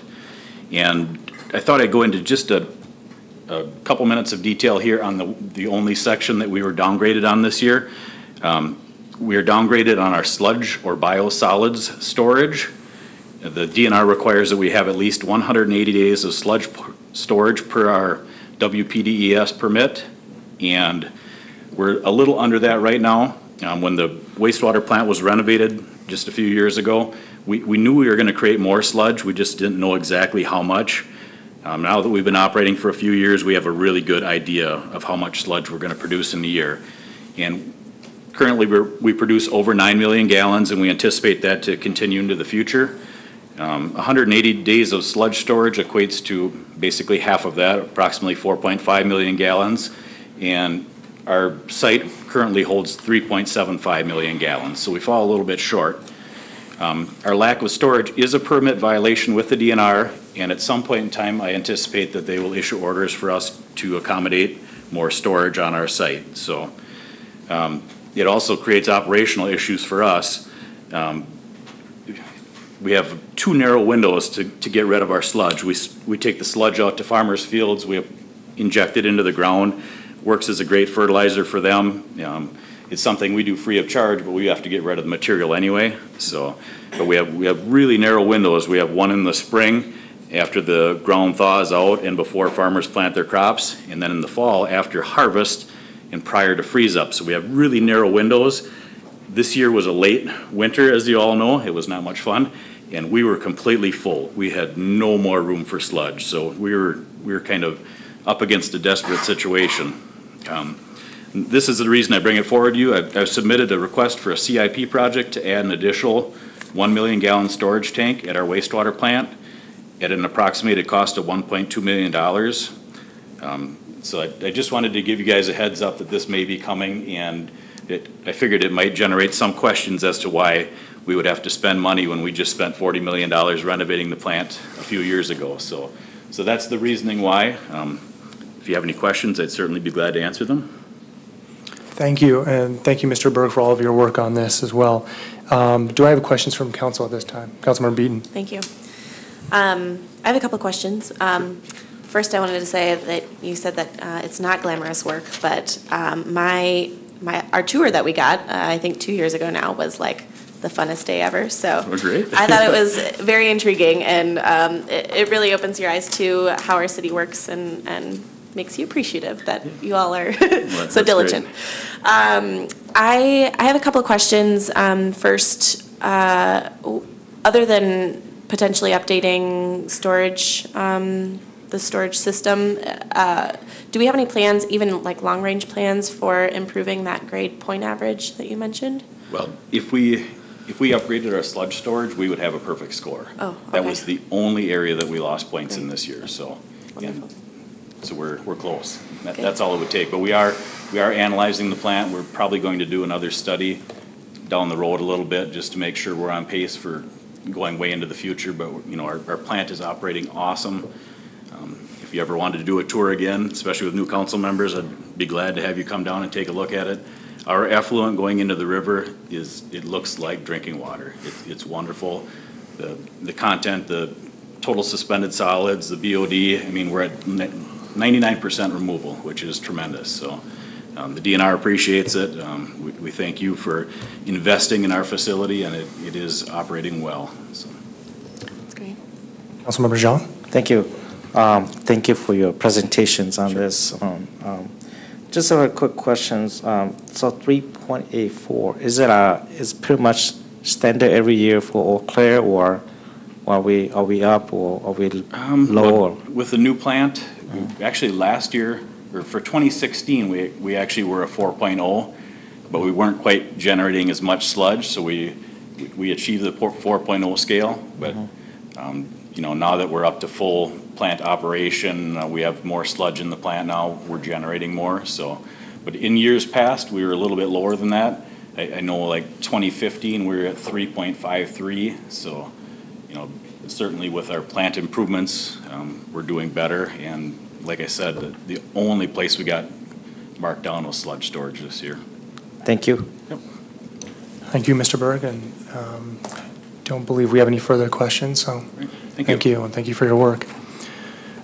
And on a motion by Councilmember Berge, seconded by Councilmember Christopherson, the annual report, item number 26, has been moved. Do we have any discussion at this time? Seeing none, clerk, please call the roll. Councilmember Jean. Aye. Anderson. Aye. Beaton. Aye. Berge. Aye. Christopherson. Aye. Emmanuel. Aye. Gragert. Aye. Strobel. Aye. Weld. Aye. Worthman. Aye. And that resolution passes. Next, we move to agenda item number 27, which is an ethics and code of conduct policy. This resolution would request that the city manager institute the creation of an ethics code of conduct, ethics and code of conduct policy for our council. This agenda item was requested by myself and Councilmember Christopherson. I'm a little unsure as to how, I think there's no presentation on this at this time, I believe. So what I'll do is I'll move it by myself and Councilmember Christopherson and then speak to it. Thank you. So this item has a little history to it. As new council members may not know, in 2013, we actually passed a code of conduct for our boards, committees, and commissions, then requested and worked on by our appointments commission, which is our former vice president, former president, and council member Emmanuel. That policy really looks at how we expect folks who serve, over 150 people who serve our community on our boards, committees, and commissions, how they serve us on those commissions, and how essentially what the expectation is for that service. And this item is not to create that code of conduct or code of ethics, but essentially to ask the city manager to begin the wheels in motion to look at a policy, which we would, in a couple months' time, review the language, and then, after giving feedback, a number of weeks later, take a vote. One of the things that I kind of want to talk about is the fact that we have a new city council now, many new members, and I think that what we're trying to get at here is this idea of how do we create a council culture that we can all feel supported in, that we can expect moving forward, a degree of civility, and we don't also know who's going to come after us and serve after us. And I think while most of these things are already in our consciousness as a staff, as a council, this essentially puts it into writing, some of these key principles. This is not an unheard of thing. Many communities across our state and across our country have similar provisions. And you have only to look at the news to see that a code of ethics and a code of conduct have served some of the communities, even in our area, very well. And so looking forward, this, if it passes, hopefully, this sort of sets those wheels into motion and says this is what we would like to expect. I will end my speaking turn there, and I apologize for not knowing entirely the way to do this, as I'm both serving as the chair of this meeting, but also someone who has brought this item forward. I will turn it over to Councilmember Christopherson for her view. Thank you. Thank you, Vice President Worthman. I was in seconding this effort, and as a new council member, I am simply opening the conversation for creating policy that would, as Vice President Worthman said, move into the future ahead of us. I have felt real camaraderie around this table as a council body, but I think that we have to recognize how unusual it is to have people who willingly and because of their personal ethic work well together. So for us to take this time and to make this effort to set some codes of conduct that not only talk about how we would want to work together, but also say there's consequences if you choose not to work for the public best interest. Again, what that might look like once our city manager has studied that, I don't know. And right now we do have our council handbook and things that have excellent language about what our spirit of working together might look like. But I think that, again, this time and with the public spirit at other levels of government, I think it's a good thing for us to be stating how do we reflect the best spirit of our city and our community. So I'm pleased that this is under our attention at this point. Thank you, Councilmember Christopherson. If there are questions of myself or Councilmember Christopherson, or if there's any discussion on this, because this item has been moved, let's open that up. Councilmember Strobel? Yeah, I'm unsure of this, to be honest. I mean, it sounds like a really great idea, but we do have a council handbook. It does talk about collegial attitude and those types of things. And I'll be honest, I've been on the council for going on 6 years now, and I really haven't had an instance where other council members necessarily have done anything that would have caused me grave concern. I don't know about punitive actions for other council members, if that's part of the thought process here. It seems like we do answer to the citizens who elect us as well. I mean, so there's a responsibility there. So I guess it depends how far it goes, I think, is where I would be on it. Further discussion? Councilmember Anderson. I share some of Councilmember Strobel's concerns, especially as a new council member trying to learn one level of parliamentary procedure and then thinking of additional rules on top of that.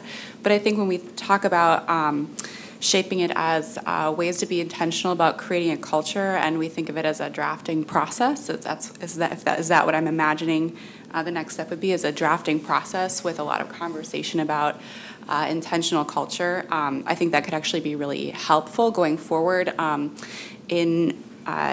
especially as, eventually there will be new people on the council, and how we can have some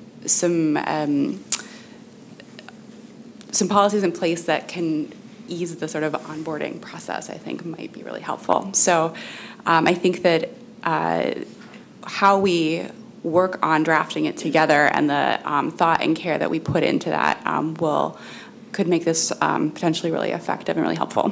Mm-hmm. Thank you, Councilmember Anderson. Further discussion? Councilmember Weld? Thank you, Council Vice President. I guess my initial thought is, having read the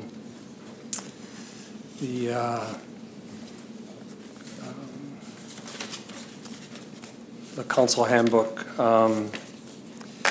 I felt a lot of the things that were mentioned in the proposal was already mentioned there, and I think I hate to see us spend too much time trying to rewrite what's already written. We're sworn in office. We take an oath to live by these policies and these beliefs, and I mean, we've already agreed to that when we were elected into office. I understand the idea of respecting each other and trusting each other and supporting each other.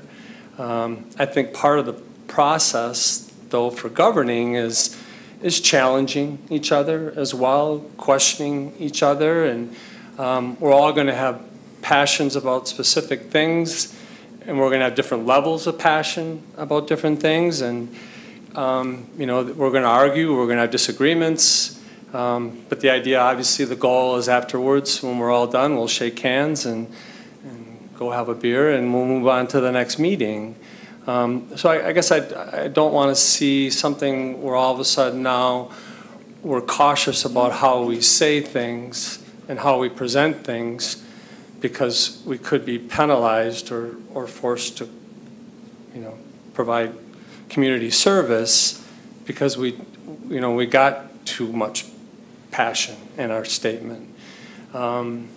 So I like what was written in the handbook. I'm not opposed to amending that if we feel like we're missing some key things, but I don't know if we are. Just looking at, and I've highlighted, and I guess it sounds like most of you have read it already. So I really feel like we've covered all these things. I just want to say that each of us individually, whether it's written in black and white on paper, I trust that we're all going to be respectful, and we're going to be honest, and we're going to support each other inside this chamber and outside. And having it rewritten and redrafted to state something, I don't think that's going to change anything. I credit my parents for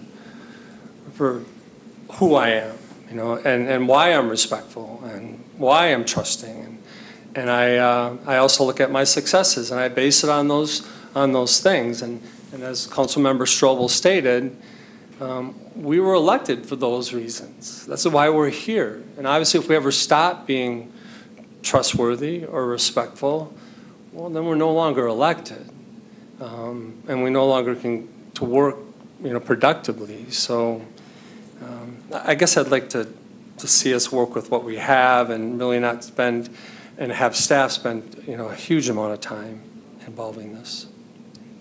Thank you, Councilmember. Councilmember Beaton. Thank you.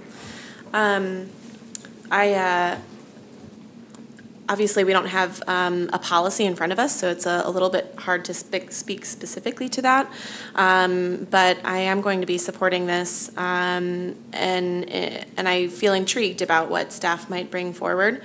I think that this is something that can serve our council now, but can serve future councils for decades to come. And I think that, I think that a body that has full respect for each other is going to work most effectively for our city. And, you know, in my life, I have been in situations where, you know, a working relationship isn't respectful, and those working relationships are not effective. And for this body to be effective, which we all hope that it is, I think that we need a structure to ensure respect. And I think that, like I said, I don't know that this is exactly, we don't have anything specific in front of us, but I think that this has the potential to do that. And so I'll be supporting. Thank you, Councilmember Beaton. Councilmember Berge. The fact that the boards and commissions have it speaks in favor of us allowing the city to create something. I think that speaks volumes, that at one point we thought it was important enough that part of our governmental bodies should have an ethics committee or ethics regulations, code of conduct. Also, the fact that other councils in our state and other governmental bodies, I'm guessing maybe the school board might have something as well. They have an ethics and code of conduct, some guidelines on that too. So nothing. This isn't crazy. It sounds like that it's pretty standard. And then I come from a place. I think it's in a lot of professions that it's pretty normal and standard to have. You know, I adhere to the ACA code of conduct as a counselor, and I know, social workers and doctors, nurses, medical. I mean, lots of people do. And I think it's very, very important to have, and just to protect the people we work with and the people we work for, and just to show that we prioritize treating each other respectfully and with ethics. I think ethics are very important. Also, the council handbook, I'm the type of person, as Mr. Peters knows, I like to know everything, so I've been scouring everything, and I have found some things lacking in the council handbook, and I've had lots of questions from Mr. Peters, and I feel like there wasn't a lot on the ethics. Again, I come from a place where my code of ethics is, that thick with my job, and that's what I'm used to, and I felt that there was something lacking. And to the point of, us being accountable to our constituents, which I completely agree, but that's 3 years term, and that's a long time to if someone is behaving a certain way, and then we have to wait maybe 2.5 years or whatnot for them to be voted out, that could be a long time of disrespecting. So what if someone is acting in a certain way that's not being respectful? What tools do we have to move forward?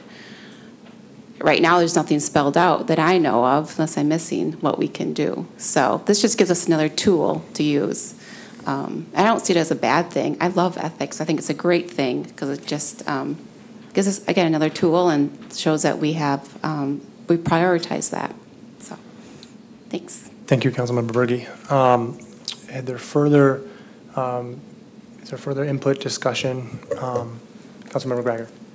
Thank you, Vice President Worthman. I feel like I'm open to discussion about this in a process that city staff can help lead, and that can help engage me as a new council member in what we can do together. And I think some of it comes down to reviewing the handbook and making sure that any other relevant documents are in line with what we really think should be done. And we also will have, ultimately, if this is passed, a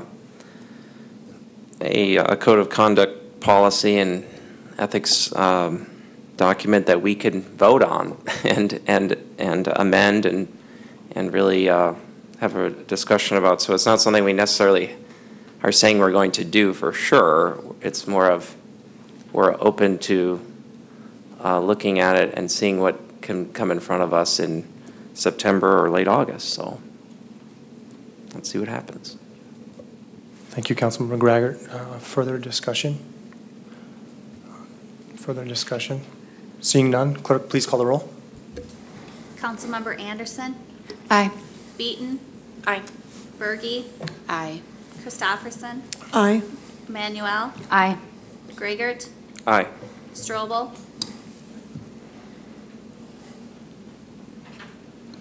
Aye. Weld. Aye. Worthman. Aye. Zhang. Aye. That resolution passes. Moving on to agenda item number 28. This is a item brought forward by Councilmember Emanuel and Councilmember Berge regarding People First language, a resolution using People First language in official City of Eau Claire oral and written communications, documents, and publications. I would appreciate if you spoke to the details of that. Thank you, Vice President Worthman, and thank you, Councilmember Berge, for your interest and your support to help advance this. If I could categorize this, I'd say this has been on my to-do list for a long time, and I think that these changes are long overdue in our city.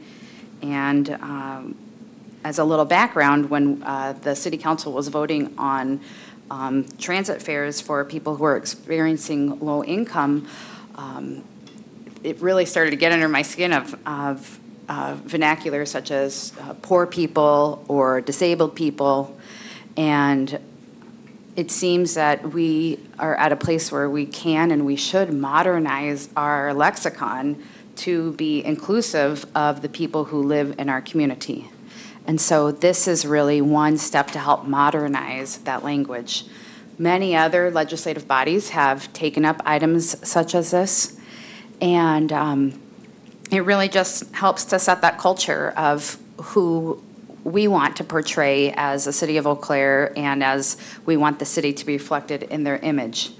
I will thank a member from the public who emailed to say that, hey, not everybody wants People First language, and some people who have a disability don't want People First language. They'd rather have that identifying marker at the beginning, and that we should be open-minded to people who don't prefer People First language. And I agree. You know, if anybody were to say, please refer to me as maybe a different name or a different title, that's basic respect, and I think that should and will be followed. What this does, though, is that this helps to really look at, it kind of equalizes us as people here in our community in that, first and foremost, before any of our identities, which are many, many, many, we're people. And we live in community together. And so that's really the tone that is being set here. Now, you'll see that there are a couple of requirements in here. One, it's looking at all oral, written documents and publications. So that means that going forward, when we have community presentations, to the extent that we're able to, ourselves as a council can choose to use that kind of language. Staff members can choose to use that kind of language. There might be some exceptions where that language couldn't be used because of existing laws that have to have a certain terminology to receive funding. I guess those are federal discussions to have. So I'd also say that the goal is not perfection. You know, this is not the, this is not perfection. This is really the intention to make our net even bigger for who we include and build with here in our community. So I'm probably gonna slip up. I can already say I'm not gonna get it perfect. I'm not gonna get it right all the time, and that's okay. And same for anybody else who chooses to do this. And this is not an effort to shame anybody or anything like that. It's really just an opportunity and really making an intentional cultural shift of we put people first here in our community. There are a couple other maybe operational mechanisms that the city manager had shared. My understanding is that the city web pages are going to be updated by May of 2019 to be ADA accessible. And so there's kind of a big conversion project going on right now. So in order to help balance that and to address some of these issues, the transit and housing web pages and all of their related publications will be prioritized by October 1st, and then everything else, if this were to pass, would be updated by May 1st. The other is our city code of ordinances are reviewed every 3 years, and so the next review process is in 2020. This, if passed, would direct that any languages could be updated during that time. And then I'd say the other thing I'd just add on is that this is not looking necessarily to go backwards and to fix every last piece of paper that we have in our city. Rather, this is really an effort to move forward. So I hope you'll consider it this evening, and I'll leave it there. Thank you. Thank you, Councilmember Manuel. Councilmember Berge, would you care to offer comment as well on this, or not? Okay. Then on a motion by Councilmember Manuel and seconded by Councilmember Berge, this item is moved on to our table for consideration. Do we have further discussions, ideas, thoughts on this? Councilmember Christopherson. Thank you, Vice President Worthman. I have just a question, and that everything in your presentation was approximate and loose, but I'm just wondering if I don't know what the printing schedules are, and of course a lot of that is not as popular in print as it used to be. A lot of it's online.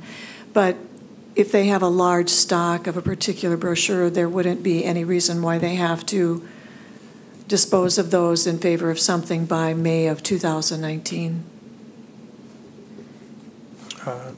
Councilmember Emanuel.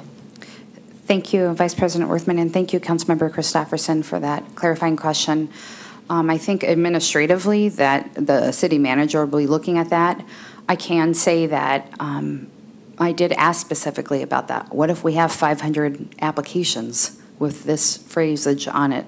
My preference is that gets turned into scrap paper or recycle it. That it seems kind of like hollow words if this passes and then we keep doing what we've been doing. And so it's really a one-time, I guess, sea shift if there were any documents like that. And again, you know, many people are using information online these days, so probably our paper consumption is less and less over the years. Thank you, Councilmember. Further questions, discussion? Councilmember Anderson. Yeah, first I just want to thank Councilmember Manuel and Councilmember Berge and city staff for putting this together. There's so much research that shows that the language that we use impacts the way we perceive the world. It impacts the way we solve problems. And so I see this as an opportunity to be very intentional in our thinking about how our language reflects our values. Instead of, and I will slip up too, I know, because so much of language is habit, but when you break some language habits, you are able to look at the world differently and with more intentionality. So I just want to say I'm really grateful for that. And one thing I wanted to think about going forward, which I understand I talked with the city attorney earlier, that this probably should be a motion that would require a public hearing, is there's a term that we use on our city website and in some city communications, as well as in our code of ordinance, which I was starting to think about a little bit differently after I had a meeting with some constituents earlier this week, and that word is, we use the word citizen. We use the word citizen to refer narrowly to people who are eligible to vote or office holders, but we also use the word citizen kind of as a stand-in for community member or people or neighbors. And in the conversation that I had with some neighbors of mine who are not citizens, they felt that word sometimes was a little bit exclusive. And I think if we want to be a really inclusive community and a welcoming city, so many of our community members here participated in the Welcoming City movement last year, and we're advocating for that. We might want to think about readjusting the use of that word in our city communications in the future. So I just wanted to put that out there as something that I'm hoping to bring up later on when there can be some public feedback on what that process might entail and how we could tie that in terms of just practicality with this resolution. So thank you. Thank you, Councilmember. Councilmember Beaton. Thank you. I also wanted to echo the appreciation shared. I'm really thrilled to see this come before us, and I really think that it gets us on our way to being a more inclusive and welcoming community, and also appreciate the words by Councilmember Anderson. Thanks. Thank you, Councilmember Beaton. Councilmember Gregor. Thank you, Vice President Worthman. I really like what this allows us to think through, in addition to what is specifically within the resolution with regard to people first language. As someone who's been involved in traffic safety issues over the years, and one of the big discussions in the bicycle community is whether or pedestrian advocacy world is whether you refer to someone as a pedestrian or a bicyclist or a motorist. And it's like, and a lot of the discussion lately has been that it's not really humanizing those forms of transportation that people choose. So you think of a pedestrian as, like it doesn't really make you think about your neighbor, like walking down the street, you know. So that's just something that's not exactly tied to this. Like, I'm not necessarily suggesting we change every use of pedestrian to person walking or every bicyclist to a person biking, but I think it does kind of make us think about the language that we use and the way it makes us look at the world. And I think this is a start, and hopefully one that doesn't take an extreme amount of work necessarily, but I think in a sense it's going to require us all to think and work in our own way to be more inclusive of everybody. So I think I can support this. Thank you, Councilmember. Further discussion? Councilmember Strobel. Thank you. Councilmember Emanuel, I appreciate your concern and your intent on this, and I think that I'm hearing the majority of it is that you are not instructing staff to go back and change things, but sort of moving forward and changing things as they come up, which I think will save us a lot of money. And I guess, but I was still going to want to piggyback on Councilmember Christopherson's question, maybe to the city manager. The proposed changes, have you put a dollar amount to it? Is there, besides, you've got staff time and some of that, is there a figure that can be put to this? Sorry, City Manager Peters. Thank you, Vice President Worthman. No, until we dig into it and find out how many forms to the extent that, as was pointed out, we are going through the website, so we will just add that to the list of things we do when we go through the website. But in terms of forms or publications and how many of them we have out there, and the cost to reproduce them, again, until we would dig into it, we really don't know what the cost impact or time impact would be. Thank you, City Manager. Councilmember Strobel, do you have further questions? No. Further discussion, further questions? Councilmember Berge. Well, I'm a fan of research, so when Councilmember Emanuel and I were talking about this, I kind of looked up what happens around our country, and it is pretty standard. I knew, again, with my profession, we use people first language. For instance, I would never call someone, schizophrenic, someone with schizophrenia, or same with depressed. Not a depressed person, but someone that has depression or been diagnosed. So I was used to that, but I was curious about other fields and what other organizations do. And it does, the following associations do use people first language already, and it's their standard and norm, but the American Psychological Association, American Psychiatric Association, the American Medical Association, the American Speech Language Hearing Association, the Associated Press, American Disabilities Act National Network, the National Center on Disability and Journalism, which that constituent actually emailed us a link, which I was very thankful for, and I printed it off, and it does go through all the different, the style guide of how we should communicate about. Now, this is just about people with disabilities, and this all goes through how everything, it's consistently that people should be referred people first, not. So it's very standard, it's the norm for people communicating with about different people, different categories of people. Though I will say the resolution isn't just about people with disabilities, it's bigger than that. It's about, different social economic status, mental health. It's not just disabilities. It's just any categorical of people. It's just like Councilmember Emanuel said, that we're people first and to address that, so. Thank you, Councilmember Berge. Further discussion from council? Further discussion? Seeing none, clerk, please call the roll. Councilmember Beaton. Aye. Berge. Aye. Christopherson. Aye. Emmanuel. Aye. Greigert. Aye. Strobel. Aye. Weld. Aye. Worthman. Aye. Zhang. Aye. Anderson. Aye. And that resolution passes. Moving on now to agenda item number 29. This is dealing with K through 12 transit fares. A resolution requesting the city manager to study the feasibility of providing zero fare bus rides for K through 12 students.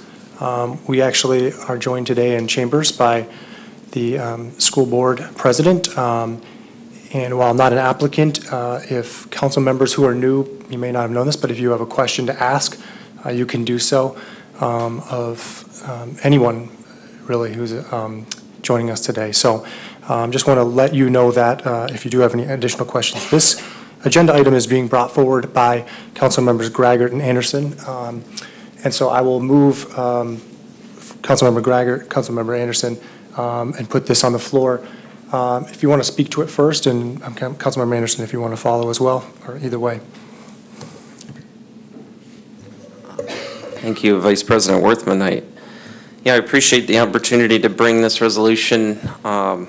Essentially, it's very similar to an amendment that I had proposed on when we had a resolution on K through, or on all of our looking at our fares for a new option for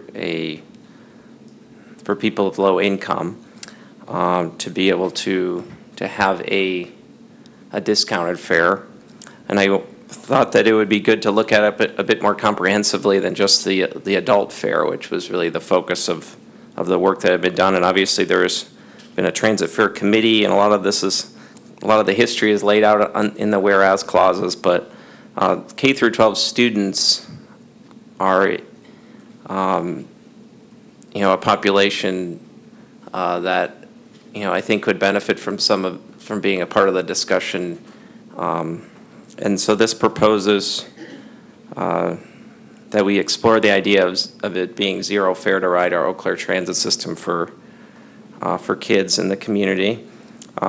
There are details as to how that could be done and what the impact would be on our transit system that could be worked out through studying the issue. So all this resolution does is to give direction to the city manager to study the issue and work with different partners in the community.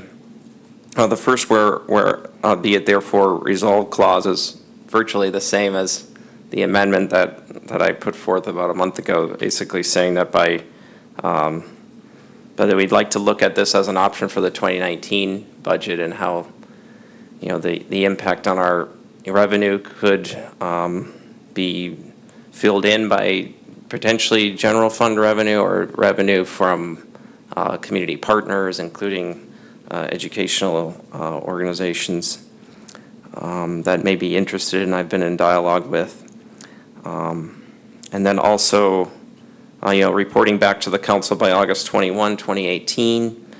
And then there's there's another be it further resolved clause related to the transit development plan, which I heard some concern about that being something that's happening at the same time, and making sure that we're planning for the impact of potentially more students riding the bus, which I think would be a good thing.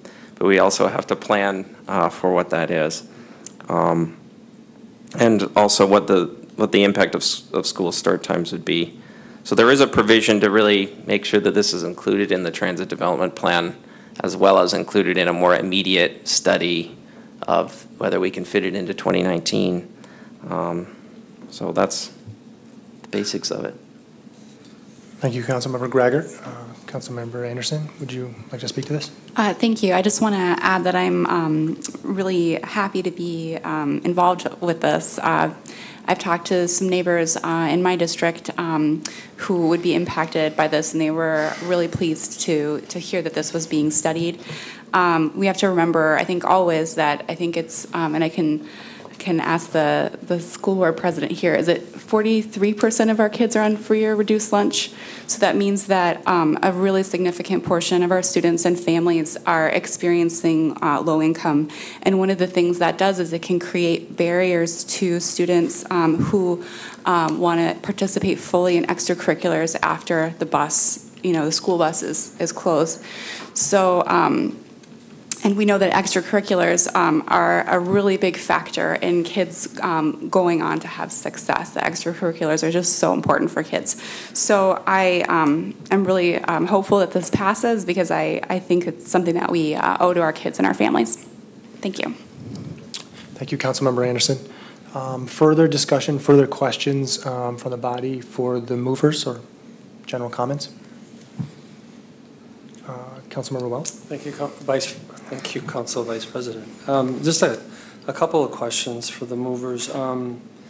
It doesn't state that this is for families with low income or for children with low income, from low income families. As I understand it, then it's for all children of any income level in the community. Is that correct? Councilmember Gregor. Yeah, so that's correct. And yeah, it's the idea of, it's a broader idea of, in a way of simplifying also that whole fare category of K through 12. So we don't have to have as many different levels of fares, like a separate one for low-income kids. Follow-up? Councilmember Welt. So it goes on to state that all K-12 students and their families then would be included. So more or less, it's everyone that, when we're talking about a lot more than just the students then.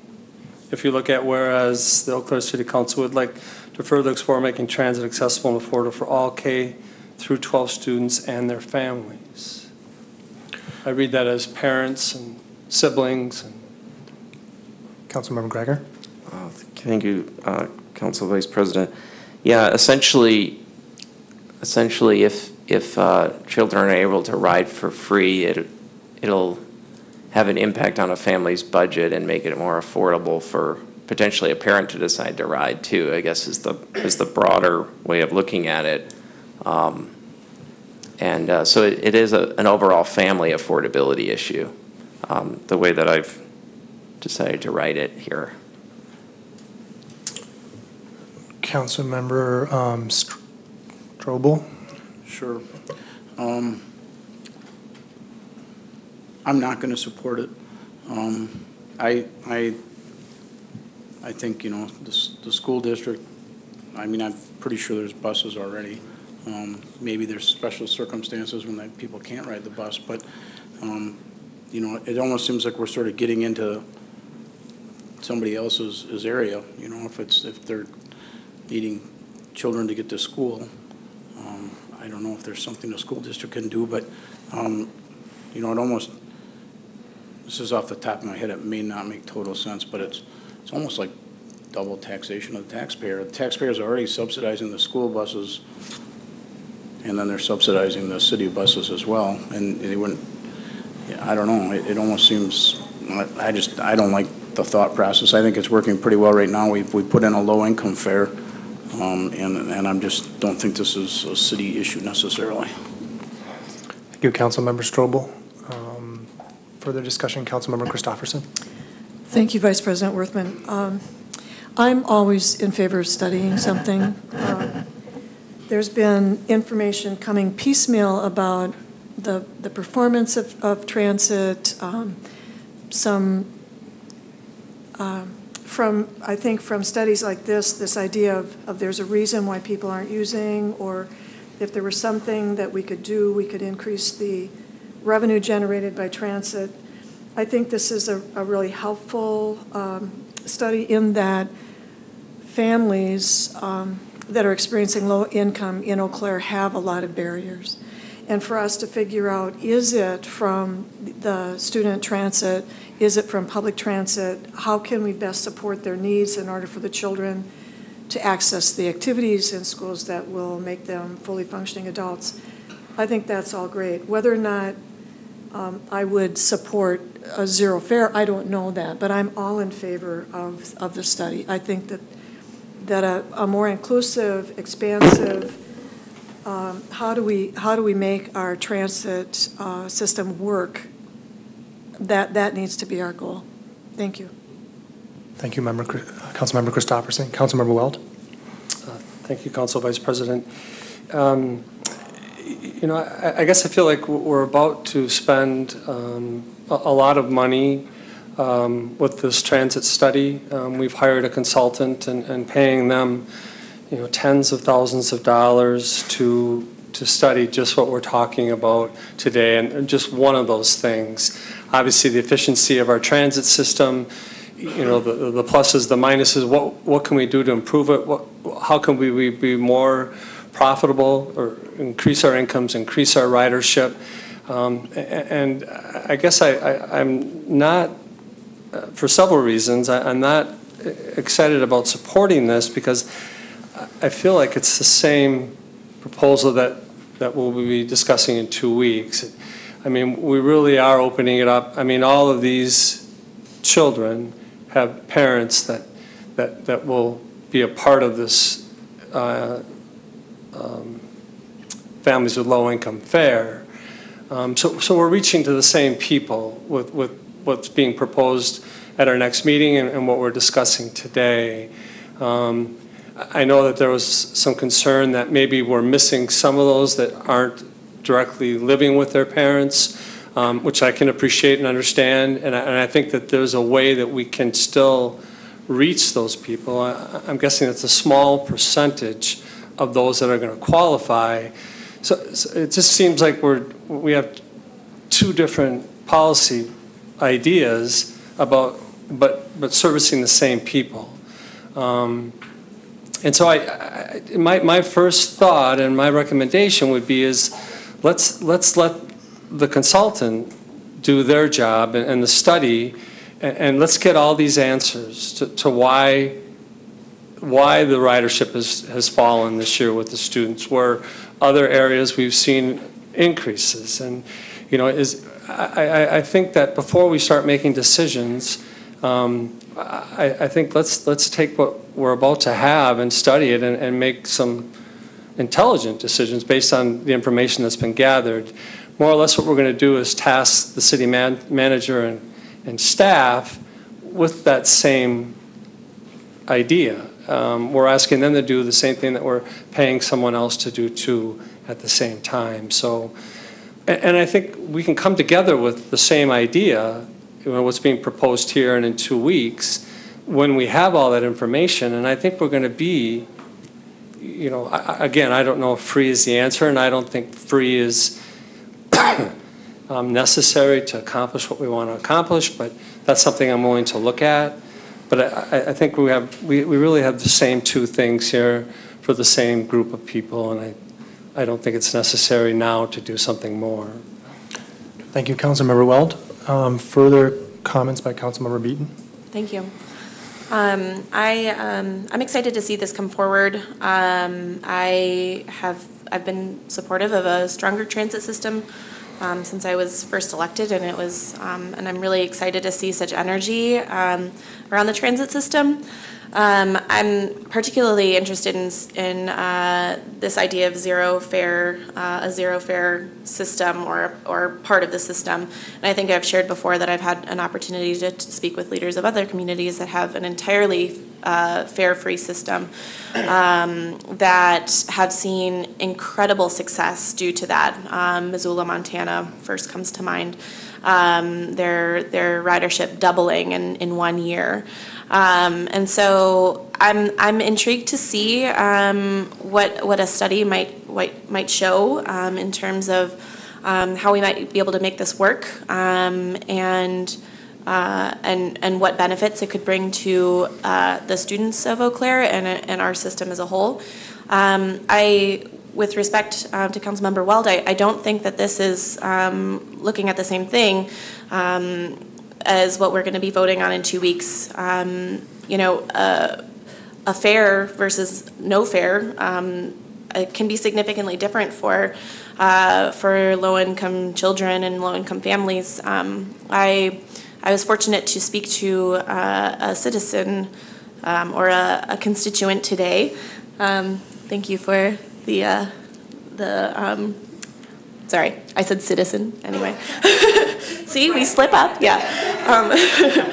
Anyway, I spoke to a constituent today, and she had told me that she had long discussions through the Poverty Summit about what perpetuates poverty, especially childhood poverty, and poverty in schools. And she said that they found that access to transportation was the number one thing that perpetuates perpetuation of poverty throughout a child's life. And she gave me one example, a story from a family who lived too far from their school for their young daughter to walk to school, but too close to school for them to have access to the school-provided bus system.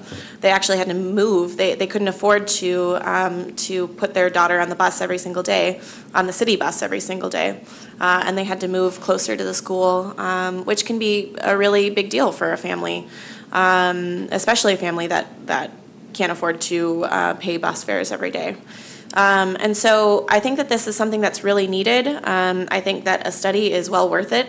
Whatever we come up with, I'm excited to see. I am curious. I'm curious just to hear, I heard these stories today from this constituent, and it really opened my eyes to the fact that I really don't know what's happening in the school system. And so I'm curious to hear from the school board president to how he thinks this might impact the children of Eau Claire and the children in the school district. School board president Luganbill. Good evening, everybody. Did you have a question? What was your question for me, so you can? Sure. Councilmember Beaton. Yeah, I'm just curious how you see, given your expertise in the district, how you see this potentially impacting children in the district. Sure. Well, we, as a school district, our line item in our budget for transportation is about $6 million that we spend. We have a substantial contract with Student Transit, which is a private entity, for our student busing. But then also we provide other transportation services, particularly through our homeless program for students to go to appointments and things like that. There are certainly gaps in what we're able to provide in terms of services, and I think you perhaps alluded to an anecdotal piece of that. So I think it is an area to look at, and I think that a study would be worthwhile. I had the chance to speak with Councilmember Greger in preparation of his resolution, and the operative word of the resolution before you is not impose, it's not implement, and it isn't mandate. It's explore, I believe. And I think that that's always healthy to have conversations. I think that Councilmember Christopherson is correct that we aren't sure of the outcome of what that discussion would be, but it's a discussion worth having. And it's part of our due diligence as elected leaders, city, county, school district, and leaders elsewhere in the community. So does that provide enough kind of background? Okay. Thank you, School Board President. Councilmember Zhang. Thank you. Thank you for coming down here and join us Absolutely, for the meeting. I know I work for Human Services, and I'm mostly been going to different school, and I do see that teacher get a bus pass or tokens for kids. Is that part of your program that offer for kids? We, as a school district, will purchase bus passes from the city and do provide them for some students, depending on the need. But it's generally been for the students that, probably a lot of students that interface with Human Services as well, but students that we're working with who are kind of experiencing some high-risk situations, having a hard time in their family, whether it's through our homeless program or through the counseling office, we will purchase as a school district. So that's, of the $6 million, that's probably the smallest thing that we spend, but we do purchase bus passes. Yeah. Thank you, Mr. Luganville. Can I ask one more question? Absolutely. Just kind of curious, like this resolutions, the requesting, will you possibly be able, like, jointly or get involved with how the study or whatever the request that with the city manager or kind of helping out this process? Well, I think that whether it's the school district or other entities, so in addition to being the school board president, someone mentioned the Poverty Summit with Clear Vision Eau Claire, and I'm the chair of the Kids Poverty Group. And obviously, we've talked a lot about transportation issues, but the other role I have is as coordinator of the Coalition for Youth, which basically every youth-serving public and private entity in the Chippewa Valley is a member of that, and it's a collaborative grant-writing organization. And I would say that with all of those different hats, I would foresee a lot of interest from a lot of different stakeholders to have the conversation and just start the discussion and look at all of the options on the table. And I think that we have the benefit of not having to necessarily reinvent the wheel here. And I think that Councilmember Weld is correct that you already have a lot as a city in this in this direction. And whether it's, you already have programs in place in the summer where you do provide free transportation for children, I think to the library, to the pool. And so I think it's just building off of that belief system where we're talking about access for kids. And I think a lot of our entities would be interested in that discussion. Thank you so much. Thank you. Councilmember Strobel. Thank you, Mr. Luganville. I think as all council members know, that free doesn't really necessarily mean free. There's a cost to everything, and in our situation, this could be a cost to the city or the transit budget. And, if we're helping students get to class, this is something the school district would be interested in if we find in this study that it's worthwhile, that you said you already subsidized the children for these rides. Is this something the school district would find in their budget to help us out with if we're sort of helping them get to the school? Well, I think we need to have the conversation, and I think that could be a part of it, is talking about how the entities can come together with funding it. Like I said, we do spend about $6 million on transportation, and that ebbs and flows depending on the size of the various contracts that we have, with whether it's student transit or tender care or whatever. I don't think that we've had a collaborative contract with student transit as a school district. And, we also haven't had, I think, a meeting of the Shared Services Commission in over a year, so I think those binders are collecting dust. But I think there's an opportunity for city, county, and school district to talk about transportation in that way and how we can work together and perhaps be able to fill in the gaps and not duplicate certain services. Right. Thank you. Thank you, Mr. Luganville. Appreciate your comments. Further questions, further comments? Councilmember Anderson. I just wanted to point out something. I'm really happy that people have mentioned the good work that the Poverty Summit has done. There's been so many community members who've worked very hard to explore the issue of poverty in our community. I've been involved in the Poverty Summit as a member of the Public Narrative Task Force. Point of order. State your... We're talking about low-income bus fares for K-12. Okay. Is this on topic? If I could ask the council member to... Sorry, I'll get to the point a little bit faster. One of the things I really like about this is that it is a universal policy. It doesn't say, it isn't just for people who are experiencing low income. It's a universal benefit. And one of the things that we found in Poverty Summit was a big problem of poverty was stigma, was always having to use a different card, have a different thing. And especially for kids, that kind of stigma can really impact kids. And so one of the reasons I support this is because it asks us to look beyond to really put people first and look beyond, is this just for low-income people, or it really includes low-income people in our community, if that makes sense. Thank you, Councilmember Christopher. Councilmember Anderson, Councilmember Christopherson.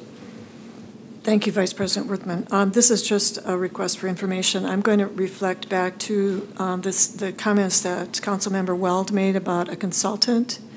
And I'm just wondering, Mr.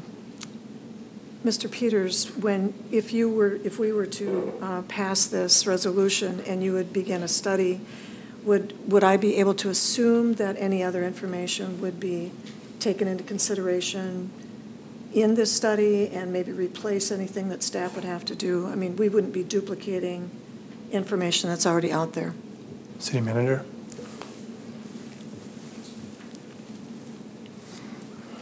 The transit development plan, we write the scope of services of what we want that to focus on. And so to the extent that we write that scope of the areas that we'd like it to, to address, I guess we have to see where you go with this as to whether or not that's duplicitous or not. Of course, that study will take some time. I mean, that's not going to be done by August 21st. We're still in the process of even writing the RFP for that. Thank you, Mr. City Manager. May I follow up? Absolutely. May I ask Council Member, well, then the consultant that you were referring to, where does that enter into this conversation? Councilmember Weld? Well, it's the same consultant that's going to conduct the transit study. And we will, like, as City Manager Peters mentioned, we will give them direction of what it is that entails and so on. Thank you, Councilmember. Further discussion, Councilmember Greiger. Thank you, Vice President Worthman. I appreciate all of the interest in this topic and some of the tougher questions too. I think that's going to be a part of the whole deal as we go further into it. In terms of duplicating services, there has been, that argument has been made about all sorts of things when it comes to transportation, in the sense that, historically, in the sense that we have roads that, accommodate people driving and biking and walking and taking transit. And, our transit system goes in different places currently and has a different type of service focus right now than our school buses. And that's pretty normal and okay, of course. And I think there are ways that we can find some ways of maybe making that more efficient or more intentional. And that's really where the transit development plan part comes in, is that maybe there are some places that we could add some efficiency in partnership with the school district and with private partners, and with all sorts of other aspects of the community. And so I see that as an opportunity a bit more than that it is necessarily a problem. I also feel that there are, from the standpoint of whether this should really include all kids, I think there are certain things that unite all kids that are maybe unique to adults, in the sense that almost all children cannot legally drive a vehicle, or a motorized vehicle at least. And so that's a significant barrier that I think needs some extra attention than maybe then we're maybe able to give right now toward adult fares.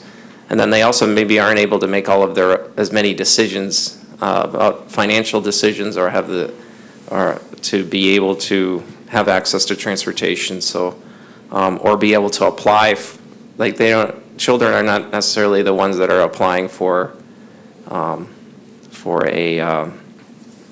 public benefit, to be able to receive a fare that is discounted in the first place. And obviously we do recognize that to an extent, in the sense that we already have fares that are lower for kids. And we do have passes that are a pretty good deal right now and provide a really good amount of access. But I think we can go even further and really look at what exactly that can mean. So yeah, I think those points are really important, is that how can we actually decrease the amount of duplication, and how can we actually make sure that we're serving people that maybe do, like, in more ways as a city, in the sense that we have a transit service, and that being as important of a word as transit in my mind. And I do have the intent that this is not just about the schools, or this is not necessarily just about getting kids to school.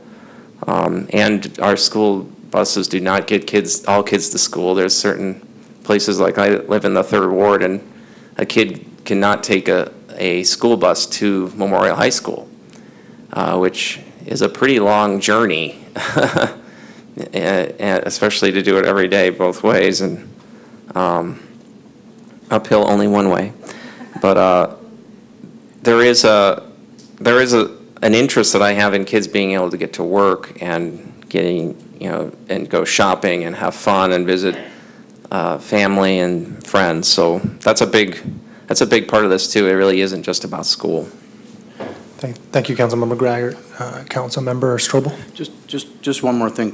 Councilmember Greiger, you just listed off a whole bunch of stuff. Are you married to that August date?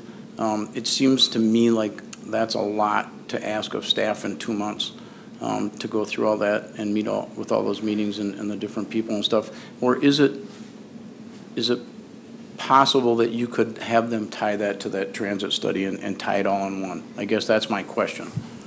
Councilmember Greiger? Thank you, Council Vice President. I feel, there are two different be it therefore resolved clauses. One of them is about the funding piece and how we could fit this into the 2019 budget. And that's the impetus for the August deadline. And that's really focused on the funding piece. And the other one is focused on the transit development plan. And that's more about the impact on services. So that's a much longer term impact that we have to study as well. That, in some ways you have to see what happens in order to know the exact impact. But so if city staff feels that there is a later date that could be possible in September potentially, and allow us still be able to have the conversation about the 2019 city budget with a reasonable amount of time to fit it in, then I'd be certainly open to another later date. Councilmember Strobel? Can we get a response from staff on that? Certainly. City Manager Peters? Thank you, Vice President Worthman. We do have concerns about our ability to do all you're asking. I mean, I'm just looking at the last 3 items on the agenda, and there's a lot here that's being asked. It was not on our work plan to be done, and so I guess I do appreciate being asked and having the opportunity to talk about that. To the extent that looking at the study and getting a full and complete financial analysis back by August 21st, that'll be challenging, quite frankly, especially in light of the second be it therefore resolved, which is the transit development plan, which is really talking about that those two are closely related, and the second one is the longer term, bigger picture impact. And so to try to protect the financial impact of the ridership before we've had that study, there'll be a lot more unknowns in what we are able to bring back, and whether it's August 21st or September. And we will do the best we can. I may be asking for an extension if we don't have it done, but there's a lot that goes in there. And just scheduling meetings. I mean, there's a lot of groups there to talk with, and you can lose a month just in the process of scheduling a meeting to get people to talk about things, and then you usually don't fully talk about it in one meeting. There's another one. So August 21st is going to come roaring up pretty quickly on that. But if that's your ask, we will do the best we can. But I do have some concerns with being able to fully provide you what you're looking for by August 21st. But we would do the best we can. Thank you, City Manager. Councilmember Weld. Thank you, Vice President. I guess with that response and some of the other comments, I still want to go back and Councilmember Beaton's comments about below income fare and it, being, just being at 25 cents less.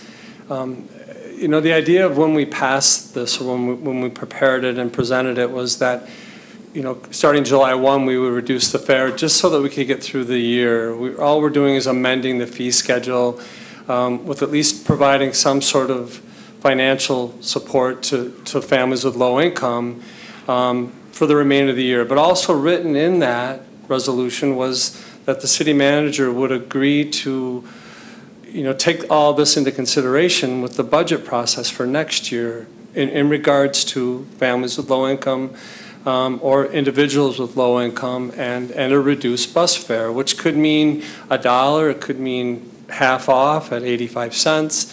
It could go to anywhere starting January 1. Councilmember Gregert's resolution states that it wouldn't go into effect until January 1 as well.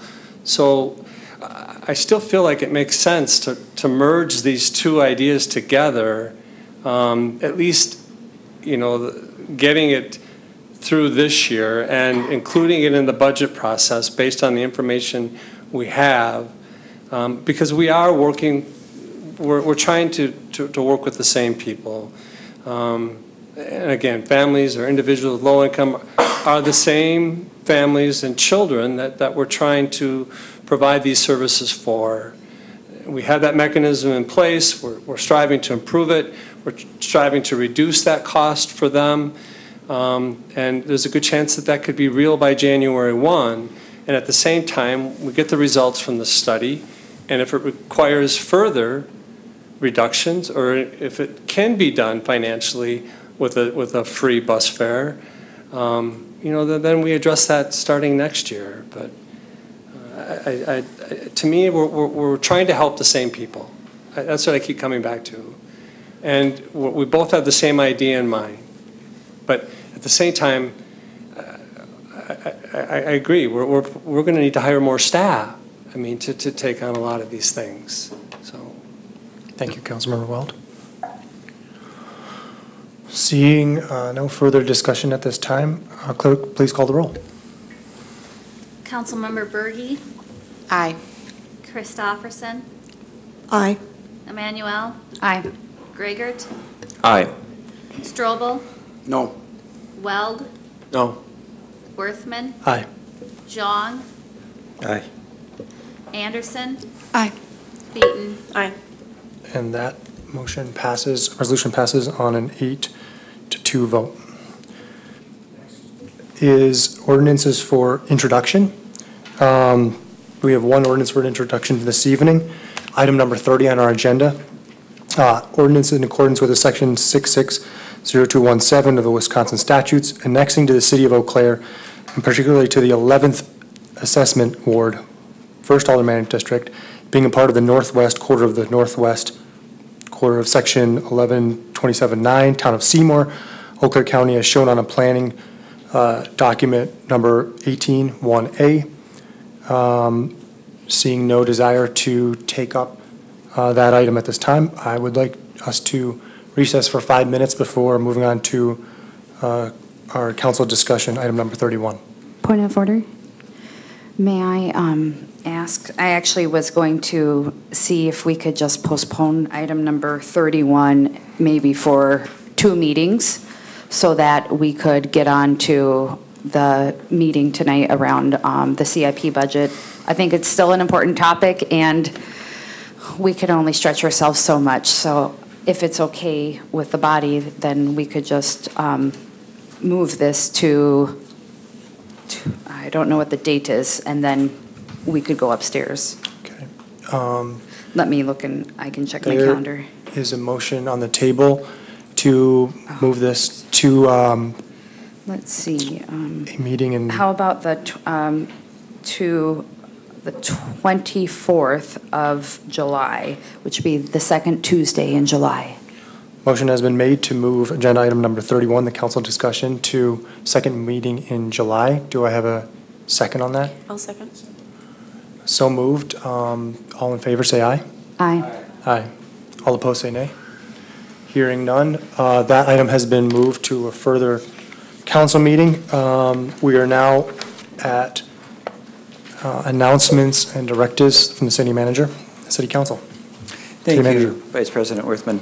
Just a couple of announcements tonight. First, that tomorrow morning is the second annual Council Academy that starts at 8:15 tomorrow morning. It was 8, but we got the notice out in such a way that it has to be 8:15 instead of 8. So apologize for that, but it's over at the UW Davies Council Oak Room. It's the same room that we had the strategic planning in for those of you that participated. So looking forward to having some time with you tomorrow and going over some background information for council members, particularly for the new council members.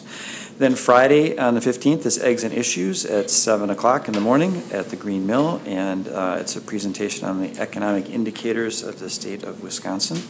And then, as was talked about earlier, but as a reminder, the Juneteenth celebration in Carson Park is on Tuesday, the 19th of June, from 5:30 to 8. As was mentioned before, it is a wonderful presentation and celebration for the community, and it's in partnership with us as a city of Eau Claire, and I would certainly encourage all of you as council members and anybody watching this council meeting to come, because it is a wonderful event, and would encourage your attendance. That's all I have. Thank you, City Manager Peters. Is there any further announcements or directives from the council? Seeing none, this meeting, my apologies. We are going to be moving into a closed session. Upon a motion duly made and carried, the City Council may go into a closed session and discussion of potential sale of the Eau Claire Indoor Sports Center, which is permitted in closed session for competitive or bargaining reasons pursuant to State Statute 19.85, paren 1, paren E of the statutes. We will convene into closed session upon a motion made by Councilmember Strobel, seconded by Councilmember Emanuel. After a 10-minute recess, we'll meet back here. Clerk, please call the roll. Thank you. Aye. Emanuel. Aye. Greigert. Aye. Strobel. Aye. Weld. Aye. Worthman. Aye. Jean. Aye. Anderson. Aye. Beaton. Aye. Berge. Aye. And it carries. Thank you.